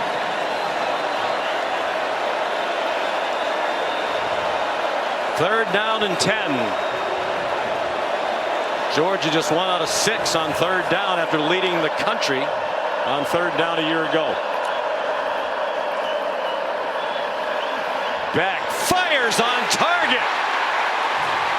London Humphreys, his first catch as a Georgia Bulldog. A transfer from Vanderbilt, 23 yards, and a Georgia first down. And a great throw here by Carson Beck. Eyes vertical the whole way. You can see Khalil Barnes, number 7, over pursuing just a little bit. He throws it right behind him, and a terrific catch by Humphreys. One of 11 they brought in out of the transfer portal. Beck pulls it down and runs for what looks to be a first down. It will be an 11-yard gain for Beck. His second double-figure run of this afternoon. Really underrated part of his game. I mean, last year he had 182 yards rushing when you take out the sack, so he can hurt you there. He's not going to kill you with his legs, but he can certainly keep you honest. Good athlete. He was a very highly recruited baseball player out of high school. In fact, he originally committed to the University of Florida to go play baseball and then changed direction. First and 10, they're at the 18. Frazier breaks a tackle and gets knocked down on the second try by DeMonte Capehart. Barrett Carter, an unusual miss on the tackle. A preseason All-American, number 0 for Clemson, who plays all over the place on their defense, just as Malachi Starks does for Georgia. Georgia continues to have a lot of success with some misdirection. That time, full flow out to the left. You would think at some point they get back to the misdirection where they've already found a bunch of big plays here in the second half. We're told it's just cramps for Dylan Bell. That's good news. Even though the roof is closed, it is warm inside Mercedes-Benz Stadium. Nifty moves. Love it. Down to the goal line. R.J. Mickens stopped the touchdown, and Georgia has found its groove on opening day. And when you watch Lovett in Missouri a couple years ago, this is what he was. He's so good after the catch. They come to the line quickly after the 13-yard gain. Frazier into the end zone.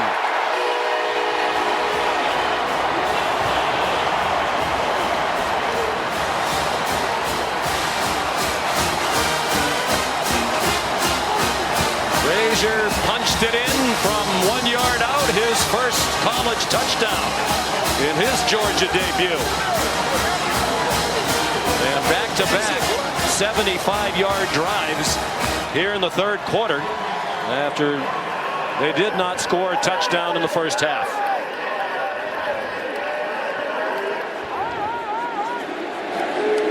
Peyton Woodring for the extra point. A 20-3 lead for the Dogs, to the dismay of the Tiger faithful. And just a great job washing down by the left side of the offensive line. And you got to give some love to number 7, Lawson Lucky, who kicks out Wade Woodaz to allow the seam for Frazier to run right through it. Just an excellent, excellent drive by Georgia. Great calls there by Mike Bobo, the offensive coordinator. 2 possessions in the second half and 2 touchdown drives of 75 yards, so a total of 150 after they had 160 total in the first half. And they just continue to go all over the country and bring in 4- and 5-star recruits. Frazier's just another. And the number 1 rated recruiting class last year, according to ESPN. And Kirby referred to him as a little ball of energy. He knew he was going to be a good player, man. And it's not at all surprising to see him in his first game already in the end zone, becoming kind of the featured player in this game in the second half. So Woodring kicks off.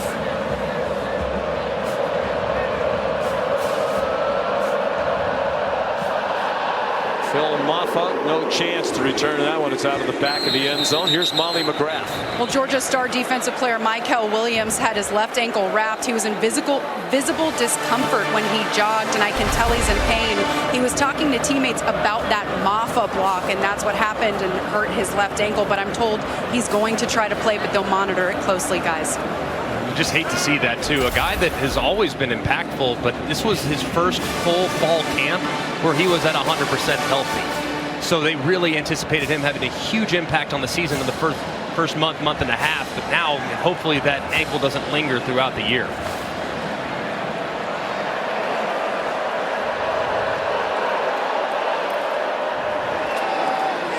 Here's Maffa. Knocking down would-be tacklers as he comes up just shy of the 35-yard line. A gain of 9.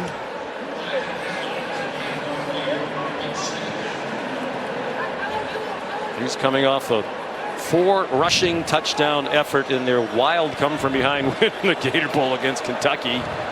38-35. He scored the winning touchdown in that game with 17 seconds to go. It was 21-10 Kentucky going to the fourth quarter of that one. Maffa dropped for no gain by Jalen Walker, the hybrid linebacker. He's a guy you're going to hear an awful lot of this year. They are so impressed with how much he's grown this offseason. He's become better off the ball playing traditional linebacker, but he's always been a force on the edge. So he's a name to remember throughout this season. Might have a huge impact for the Dogs on defense. Again, so many NFL prospects all over this team, particularly on the defense. 42 players drafted out of Georgia in the last 4 years. Klubnik kept it, and he gets stopped short of the line of the game. Jalen Walker. And just the right side the defender, number 5, Raylan Wilson, completely blows it up. Cade Klubnik somehow rescues it, gives himself a chance, but that play had no shot from the beginning. Looked like Brittingstool and company were not really in position to try to knock guys off the point of attack. Would you think about going for this? I would, especially given how George has played offensively the last couple possessions. You're down 3 scores. You're ticking down a minute to go in the third quarter. All of a sudden, your defense can't get stops. Swanson punts again. Short, nose up, spiral. Fair catch made by Anthony Evans. 6th punt, 35 yards. I'm going to pay attention to when these games are. These are tonight, Sean. Tonight, SEC College Football on ESPN Plus and SEC Network Plus. Eastern Kentucky against Mississippi State at 6. Furman against number 6 Ole Miss at 7. At 7:30, Alabama and A&M against Auburn. Auburn, by the way, trying to earn its 800th all-time win tonight. And they would be the 13th program to get there. Clemson's 2 away from that number. 160 yards total first half, 150 on 2 touchdown drives here in the third quarter for Georgia. Beck 20 out of 27 for 225, and that's through the hands of Nate Frazier. We talked about the helmet and the coach-to-player communication, Greg, and talking to Mike Bobo and Kirby Smart last night, they said, we really don't need it. He said, Beck is so cerebral. Mike Bobo said he processes information better than any quarterback that I've ever coached. And we asked Carson Beck about it. He said, I basically just want them to give me the play. Give me the play and turn the microphone off. Yes, please. Especially just give me the play if I make a mistake. I really don't want to hear about that immediately after the fact. Mike Bobo said he would use it very sparingly, maybe occasional reminder tacked on to a play about the down and distance, or hey, we might go for it on 4th down here. So you have 2 plays. Nate Frazier, the ball carrier. Interesting talking to Garrett Riley on the other side too. He said, I think a lot of coaches will misuse it. You know, the temptation will be to give the quarterback too much information, and now you're overwhelming him and causing confusion and perhaps slowing the process down. Final half minute of the third quarter. Georgia in no hurry with now a 17-point lead.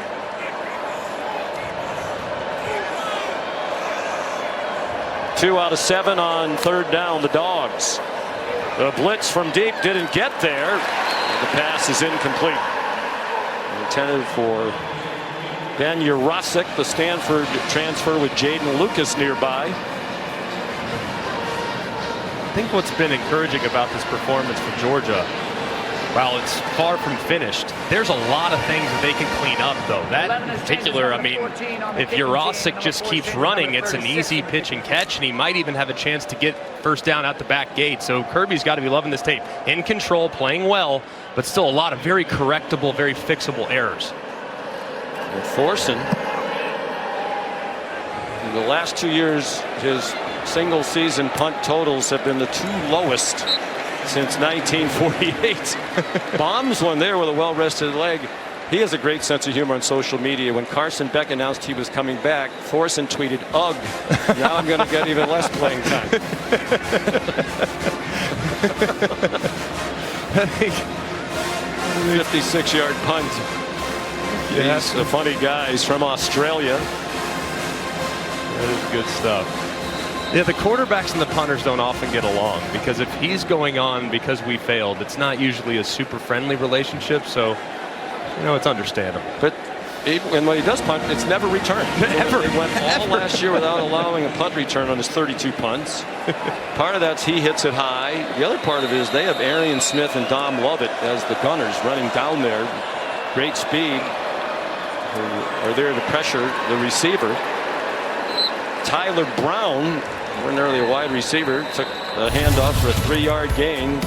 And that gets us to the end of the third quarter. Georgia trying to win its 11th straight season opener, leads 20-3. Our coverage continues on ABC after a word from our ABC stations. Coach, how does your defense keep them out of the end zone in this fourth quarter? We got to execute. You know, they're getting a little more aggressive with their play calling. We got to do a good job. We need to force some turnovers. You know, we haven't been able to knock a ball off of them, but we got to continue to do what we do and play the next moment. All right, thank you, Coach. Thank you. On target, Klubnik to Tyler Brown on the first play of the fourth quarter. They're going to try to pick up the tempo here. That was a point of emphasis throughout camp for Kirby Smart, Glenn Schumann, trying to get more turnovers. For as good as they've been on defense, I mean, since they took over in 2016, they've forced just 150 takeaways. That's 52nd in college football. And ironically, Clemson's #1 with 193. They had 17 takeaways last year. That was just 69th in college football. But then again, they were 5th in scoring defense, and that's really what it's all about. On third down and short, Maffa has the first down. If you are Clemson here, would you consider picking up the tempo, getting up to the, here they come. Yeah. They have Bryant Wesco Jr. on the field right at the middle of your screen at the bottom, number 12, one of the most highly recruited wide receivers coming out of high school, true freshman from Midlothian, Texas. Very excited about his future. Nazir Stackhouse, their nose in the middle of that front three, down for Georgia.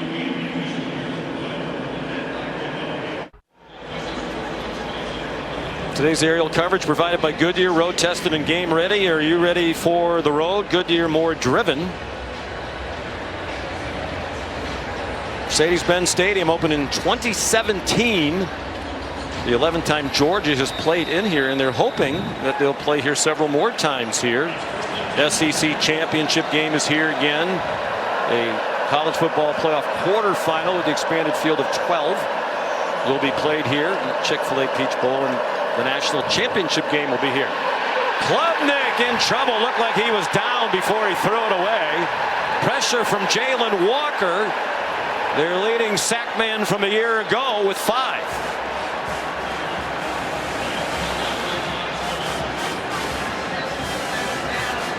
Yard line for the second down.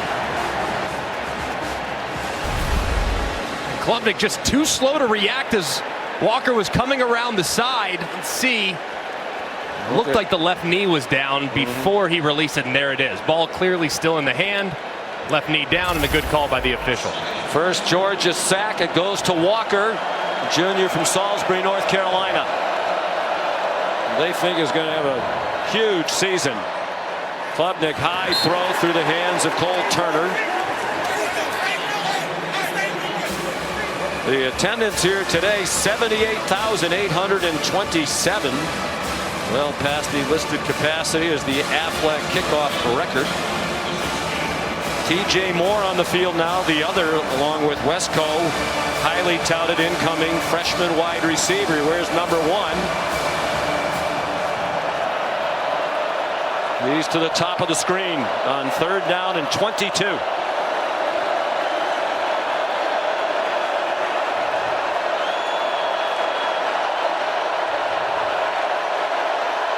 Play clock down to 2. Lots of confusion on the offense. They finally snap it, and Klubnik runs into the rush. Raylan Wilson there for Georgia. A loss of 2. Just can't happen there. That first down sack that Cade Klubnik took, you just can't do it. And that's something he's worked hard on all of season, eliminating the negative plays. Look, you're rolling to your left. You have no chance. You know they're breathing fire coming at you. You got to get rid of the ball quicker. You just can't take that sack. So, obviously, complete drive killer, and Clemson's forced to punt again. Just 7 first downs for the Tigers, 135 total yards of offense. Aiden Swanson, a good punt, sending Anthony Evans back inside the 35. Might be a tired punt coverage unit. The return comes up just shy of midfield. 54-yard punt, 9-yard return. Here's our Sonic drive-in recap. It's been an excellent second half offensively for Georgia, starting with some misdirection. They start with a little fake inside, get Delp out in the flat, and Arian Smith up the wheel, and you got it. A couple plays later, you find Colby Young in a one-on-one situation on the back shoulder. Big third down conversion right here. You clear it out with Lovett. You have a guy underneath. And then in comes Humphreys, the transfer from Vanderbilt, who's been quiet today. And he finds a nice conversion. Frazier pays it off a couple plays later. It's been a terrific and efficient second half from the Georgia offense. Quick pass from Beck to Arian Smith, and he gets dropped after a 2-yard gain. Well, like Bobo said, they'd make an effort to get Smith involved, and they clearly have. He said they know when the other team sees number 11 on the field, they're concerned because everybody's well aware of his blazing speed. Yeah, I mean, he's the scariest guy on their offense right now that Brock Bowers departed, because he can end the game at any point. I mean, he can run right past you, and there's absolutely nothing you can do about it unless you give him a ton of respect and a bunch of cushion.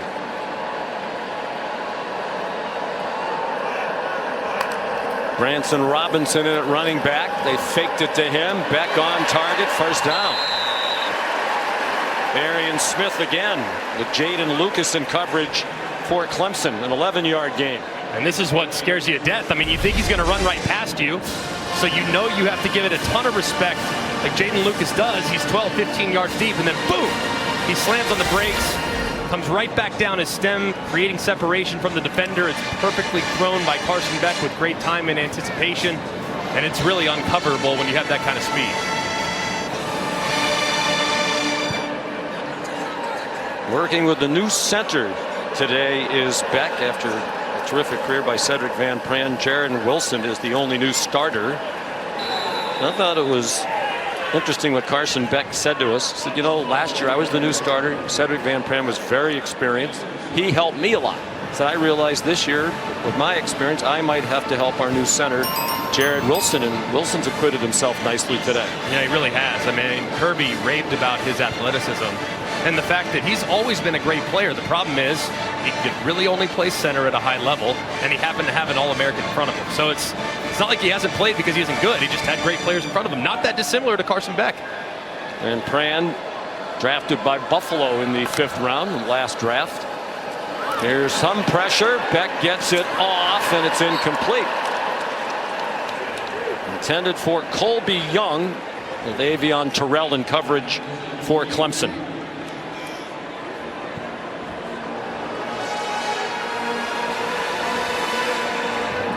Carson Beck, I admire his honesty talking to Molly McGrath. You know, a lot of Heisman Trophy candidates. I'm not really thinking about that. He admitted it's one of his goals, one of his reasons for coming back. So how would you rate his performance today with an eye toward winning college football's biggest individual award? I think it's been very, very solid. I mean, he's never going to have statistically eye-popping ridiculous numbers because he's got such a great supporting cast, but he's been very solid today. Stands in, gets it off. London Humphreys down the sideline and into the end zone.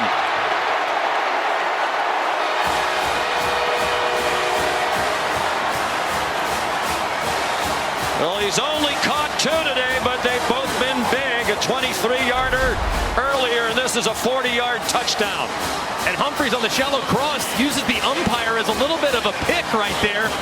He crosses space, and there's nobody out the back door. Humphreys, the transfer from Vanderbilt, unbelievable top-end speed. And once he gets into the open field, it's going to be really hard to track down. And big play again from Georgia, showcasing that athletic ability that they have at wide receiver. Well, they don't go into the portal much because they recruit so well, but they did bring in 11 players. They support a team that was #1 most of last year. Woodring's extra point is good. And Dabo Sweeney's reluctance to work in the transfer portal will undoubtedly be another topic of conversation after this game, as his team all of a sudden outclassed by Georgia in the second half.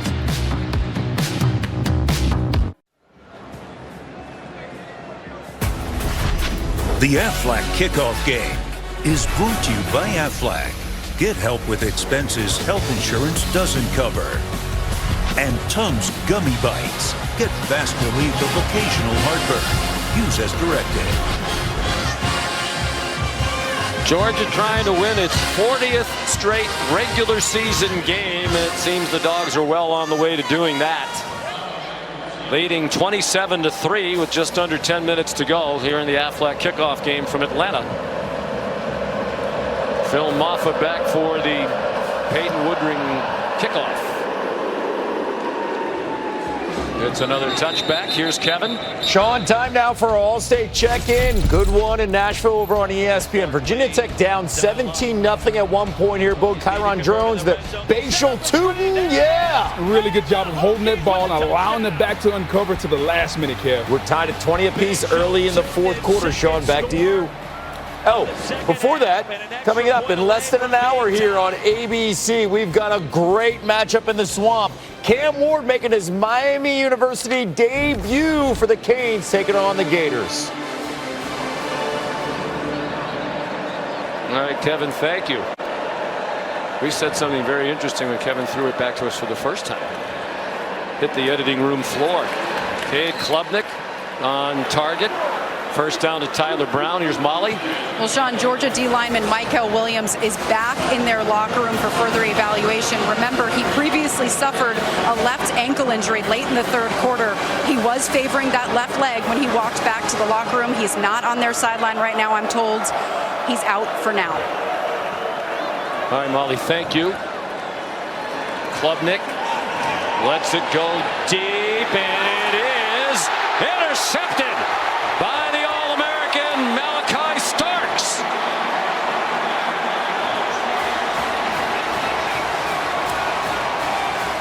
It's the first turnover of the game for either team. And it comes in the building where Starks made an impressive debut against Oregon 2 years ago. That is absolutely ridiculous by Malachi Starks. I mean, he played it just like a wide receiver, and yet he's in coverage. Eyes back to the inside immediately. Stays in phase with the wide receiver. Times his jump perfectly and rolls and high points that ball before securing it en route to the ground. Just an absolutely ridiculous interception from the All-American. He played a lot of last year with an injured shoulder. He had a torn labrum with which he played most of the year. Had surgery in the offseason. Here's Nate Frazier. Nate Frazier. What a debut. All the way to the Clemson 38-yard line. 40 yards on the run. Those that were comparing him to DeAndre Swift weren't kidding. I mean, he moves like him even. Just put a number 7 on that jersey. You might feel like he's the exact same guy. Very shifty, but you see the acceleration too. I mean, guys, 10-5, 100-meter dash guy, track guy that plays with great strength as well at 210 pounds. Just really tough to bring down. And my goodness, man, he's got a very bright future in Athens. Maybe it isn't a foregone conclusion that when he's eligible, Trevor Etienne will be the starter at running back for Georgia. 66 yards rushing now on 9 carries for Frazier, the leading rusher in the game by far for either team. Georgia takes its first time out of the game. With 8:28 to go. 27-3. Dogs in control.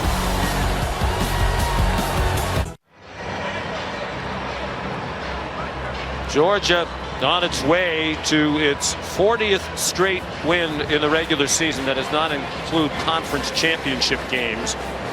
And it'll be the second longest such winning streak in the AP poll era, which dates back to 1936, surpassed only by the 45 straight regular season wins by the great Oklahoma team in the 50s, Bud Wilkinson. It is remarkable what they are doing. 42-2 the last 3 seasons, both losses to Alabama. They have completely stifled Clemson all day long, and now the offense is picking it up. And Nate Frazier adding to his terrific college debut. Jaden Lucas made the tackle and came away limping a bit. Just been such an impressive showing here in the second half from this Georgia offense. In the first half, really not a ton of rhythm. Average about 5.3 yards a play. Here in the second half, up to 10.6. Just crazy efficient. You see just the athleticism that they have at the skill positions, including running back. The true freshman already making an impact here. Well, we talked about replacing the top 2 running backs. Dejon Edwards, Kendall Milton, both went to NFL training camps this year. I think I've seen enough of Frazier to believe he has more. Right on cue, announcer Jinx.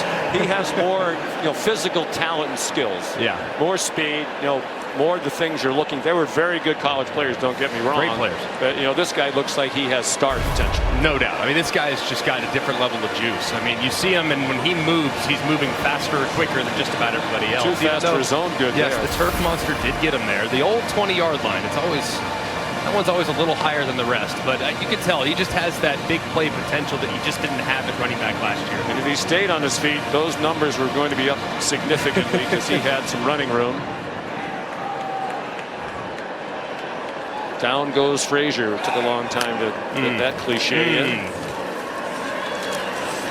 Locked himself out. Here's Branson Robinson down to the 15. Now some tempers flaring. And we mentioned the 40 straight regular season wins, which is a formality now. This will also be 23 straight wins against non-conference opponents, including the postseason. They haven't lost to a non-conference foe since January 1st, 2019 to Texas in the Sugar Bowl.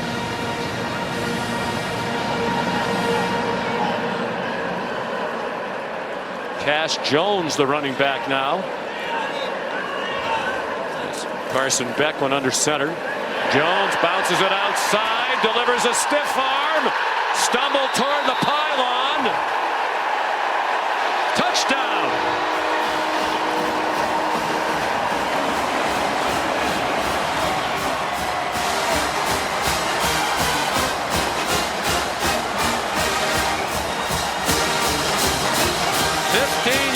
For the junior from Brock, Texas. Progressive pylon cam. Does he stay in bounds? Yes. Looks like he does. Again, and colliding with the pylon right there. Yeah. From that angle, it looked questionable, but from the down the line one that we saw, it was in bounds. There was a little green in between. That progressive pylon cam was awesome right there. That's a great look at it. Do you want to say it again? Let's give Progressive more time. Progressive pylon. I like that. Progressive pylon. We love our sponsors. Can't do enough for them. The best. That's it. You might have a Modelo, and I'll have a Tums Gummy Bites after the game. Well, Cash Jones, as Kirby Smart said, he's too good a player to not play regularly on offense, so they've limited his work on special teams. He used to be on all of them. Well, a great part of this game involves outreach. Before he attended Clemson, Grayson Gentz was diagnosed with leukemia at 18 years old. While getting some treatment this summer, he had a chance to visit with Dabo Sweeney, bring a smile to some of the faces of his fellow patients through the My Special Aflac Duck program. And Ethan Daniels, a freshman at Georgia, second from the left, was diagnosed with leukemia at age 11. After 3 years of treatment at the Aflac Cancer and Blood Disorders Center, he was declared cancer-free. How awesome is that? And earlier this month, he got to meet Kirby Smart, and together they visited a newly diagnosed patient. Him and My Special Aflac Duck.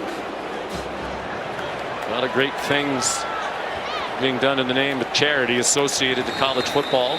Phil Maffa with the return. Really proud of the folks at Aflac and Chick-fil-A who had their name on this game for a long time. Of course, they'll have their bowl game here later in the year. Obviously, great contributors and supporters here of college football, and very, very grateful to how games like this, while everyone loves the home games, they're phenomenal, totally agree, but games like this in a neutral site do so much for the community. It's great for these teams to also have that opportunity as well to interact in a community that's not their own and maybe make an impact on a young life. So it was a rough offseason for Dabo Sweeney, answering a lot of questions about, at least to many around outside their program, their fan base, the slide of the program. Here's a quick pop to Antonio Williams. They won 9 last year for the 13th year in a row, but that was on the heels of 12 straight seasons of 10-plus wins. He made the point, it's hard to get in the playoff. It was when it was 4. And after 6 years in a row in it, they weren't in it the last 3 years. Only 8 different programs were in it the last 3 years.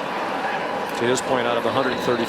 But to his refusal to use the portal, right, at least in any significant way. How do you feel about that? Well, I think that when you are, it's not that he refuses to use it, it's just not a priority for the program, and they've missed on guys that they've tried to go after.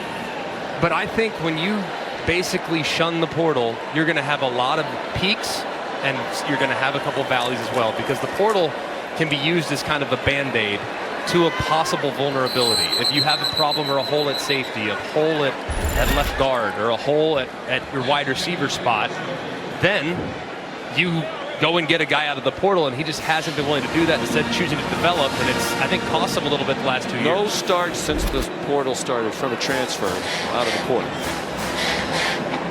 What I would say about it, though, too, is they played a lot of true freshmen last year. It's still a relatively young team, so there's a lot to play for, but when you're playing freshmen, you're going to have a lot of ups and downs, and that's what this team's experienced the last couple of years. Klubnik hit as he throws it deep, and it's broken up. Nice play. Good recovery to the football by Ja'Cory Thomas, a backup defensive back.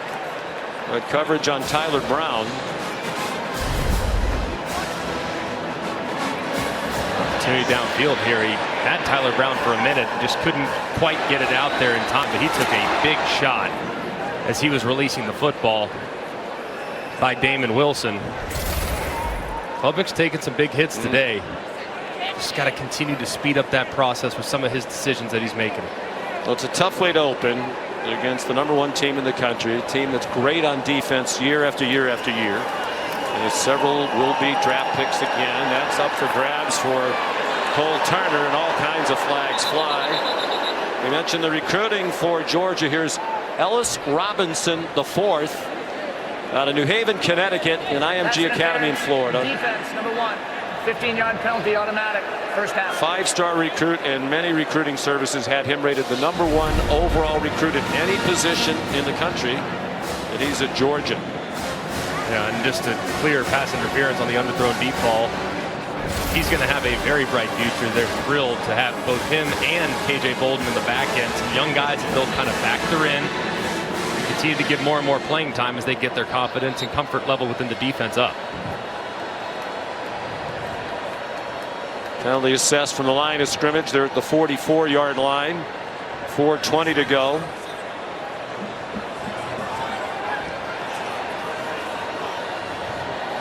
This recruiting class for Kirby Smart had 20 ESPN top 300 recruits. Klubnik throws it out to T.J. Moore, a headliner in their Clemson recruiting class. And since ESPN began ranking recruiting classes back in 2006, Georgia's the first school to sign 20 of the ESPN top 300 in consecutive recruiting classes. Here's Phil Maffa. Now, I understand, to get back to the transfer portal thing, you know, everybody else is doing it. Right. Only the service academies aren't, and they can't get people in. That's for unique reasons, right. And I understand, you and I both admire the heck out of Dabo. Love that. You know, he's a Hall of Fame. He never coached another game. He's going right into the College Football Hall of Fame. You know, he talks a lot about culture and, you know, loyalty and building a program. And he looks at his roster. He says, okay, we like our team. Is the guy we're going to bring in better? You know, I promised these recruits they'd come in here, we'd work with them, make them better, and help them achieve. They care about them as, you know, as men and as college students. I understand it, but you know, it seems to me at least it could be a happy medium somewhere in between. Yeah, I think you don't have to major in the portal, but you have to have a presence in the portal, and I think that's where Dabo will ultimately get. I understand they've always put a high premium on culture, dating all the way back to their times, beginning of his tenure. It's always been about culture, and hey, it's us against the world. And it's real. And it's real. Go around a lot of places where they talk about it and they don't have it. They literally love each other in that facility, and when you bring a guy in from the outside, it just takes one potentially to splinter a locker room, and that's something that's very dangerous, and I think he holds that near and dear to his heart. But when you've had injuries at times and the drop-off goes from where it was to where it becomes when you have guys get banged up, you just don't have the depth if you don't have some veteran experience that you can get out of the portal. 7th play of this drive for Clemson. There's Olsen, Pat Henry, part of their tight end group. Got 3 balls last year, now a sophomore from Naples. Well, last year, for context, across all of FBS football, 32% of the total starts on every team came from players who had transferred at some point in their career. Right. I think a healthy approach would be the approach that Kirby Smart has taken. 12% of their starts are from portal players. Just a little bit, just so you don't become a freshman in the event of an injury. And a nice play behind the line of scrimmage.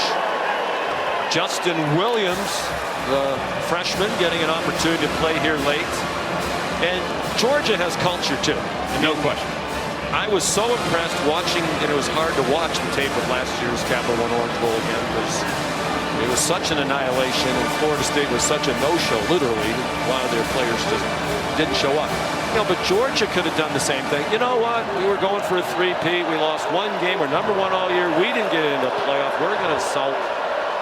Everybody who was healthy showed up. Ladd McConkey, who was injured most of the year and was heading to the NFL draft, showed up and played. Flag down behind the line of scrimmage. You know, they all wanted to go. Malachi Starks, knowing he had to have surgery, put off the surgery to go play in the bowl game because he wanted to finish it right and send the seniors off right. Georgia has a culture too. A great culture. Phenomenal culture of guys that love football and tremendous accountability when it comes to approaching the game in a professional manner. Holding offense number 71. That penalty's declined. Defense will take the result of the play, 4th down. There's also the 2-minute timeout.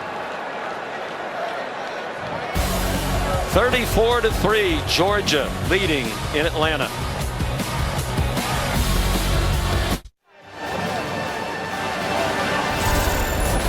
We're back at the Aflac kickoff game, 1:52 to go. Georgia leading 34-3. Clemson has gone 62 yards in 9 plays. They need to pick up 6 here on 4th down to keep the drive alive. Trying to take something positive out of this. Off the hands of Cole Turner and up in the air, an incomplete pass. And Georgia will take over on downs. It'll be back-to-back games without allowing a touchdown for Georgia, as they gave up just 3 to Florida State in the Orange Bowl. Week 1 continues, coming up in just a few minutes here on ABC. Miami with high hopes against Florida. And then tonight, a game we'll all be watching, number 7 Notre Dame against number 20 Texas A&M. Tomorrow on ABC, the Modelo Vegas Kickoff Classic, USC and LSU. And Monday at 7:30 on ESPN, Boston College begins the Bill O'Brien era against Florida State. Capital One Labor Day kickoff. Gunnar Stockton is the new quarterback, taking over for Carson Beck. And Chauncey Bowens is the ball carrier, making his debut. Carson Beck went 23 out of 33 for 278, 2 touchdowns. And I think showed, Greg, all the things that we've come to know from him. Good decision making, poise in the pocket, accuracy. And still adjusting to all the new pieces around him. I think that's Kirby Smart's going to come back and look at this tape and absolutely be over the moon excited, because a couple years ago in 2021 or 2022, when they came into this game, they looked like the greatest football team we've ever seen. When they beat Oregon the way they beat Oregon, this one, this has not been a flawless performance by any stretch of the imagination. It's been really, really good. But there's so many things that, just little things, little nuanced changes that they're going to want to make this camp. And I think it's going to be easier to do knowing when they watch the tape there are those adjustments to be made. I'd like to get your quick thought on tonight. Notre Dame and Texas A&M. The Mike Elko era begins. And against his quarterback from last year from Duke, Riley Leonard, who's transferred to South Bend. I think he's got a pretty good feel for who Riley Leonard is, don't you think? But I think A&M's really talented. They've lacked some structure. They've brought in a couple guys in the portal that could take over the game tonight. But both teams tonight, Notre Dame and A&M, really big question marks along the offensive line. And knowing the D-line that A&M has and the D-line that the Irish have, I think that's going to be a low-scoring dogfight. And it might be the team that makes the fewest mistakes that ultimately wins it. Very impressive opening win. 11 straight season openers won by Georgia, including all 9 now under Kirby Smart. And the angst will grow Clemson football program and Dabo Swinney as they get hammered 34-3. Georgia outscored them 28-3 in the second half. Here's Molly. Coach, a bit of a defensive battle in the first half. How'd you like your team's response in the second half? I like our adjustments. I think our coaching staff did a great job in the second half offensively. Defense played with relentless effort. You know, we talk all the time about playing this team. You got to out-physical them, you got to out-hustle them, and you got to out-discipline them. And I thought we did all three of those today. I was really proud of our guys, proud for this university, and proud to be in Atlanta celebrating something with Aflac that is unbelievable for kids and children's cancer. Your freshman Nate Frazier with a breakout game today. How impressed were you with his performance? How promising is that young talent?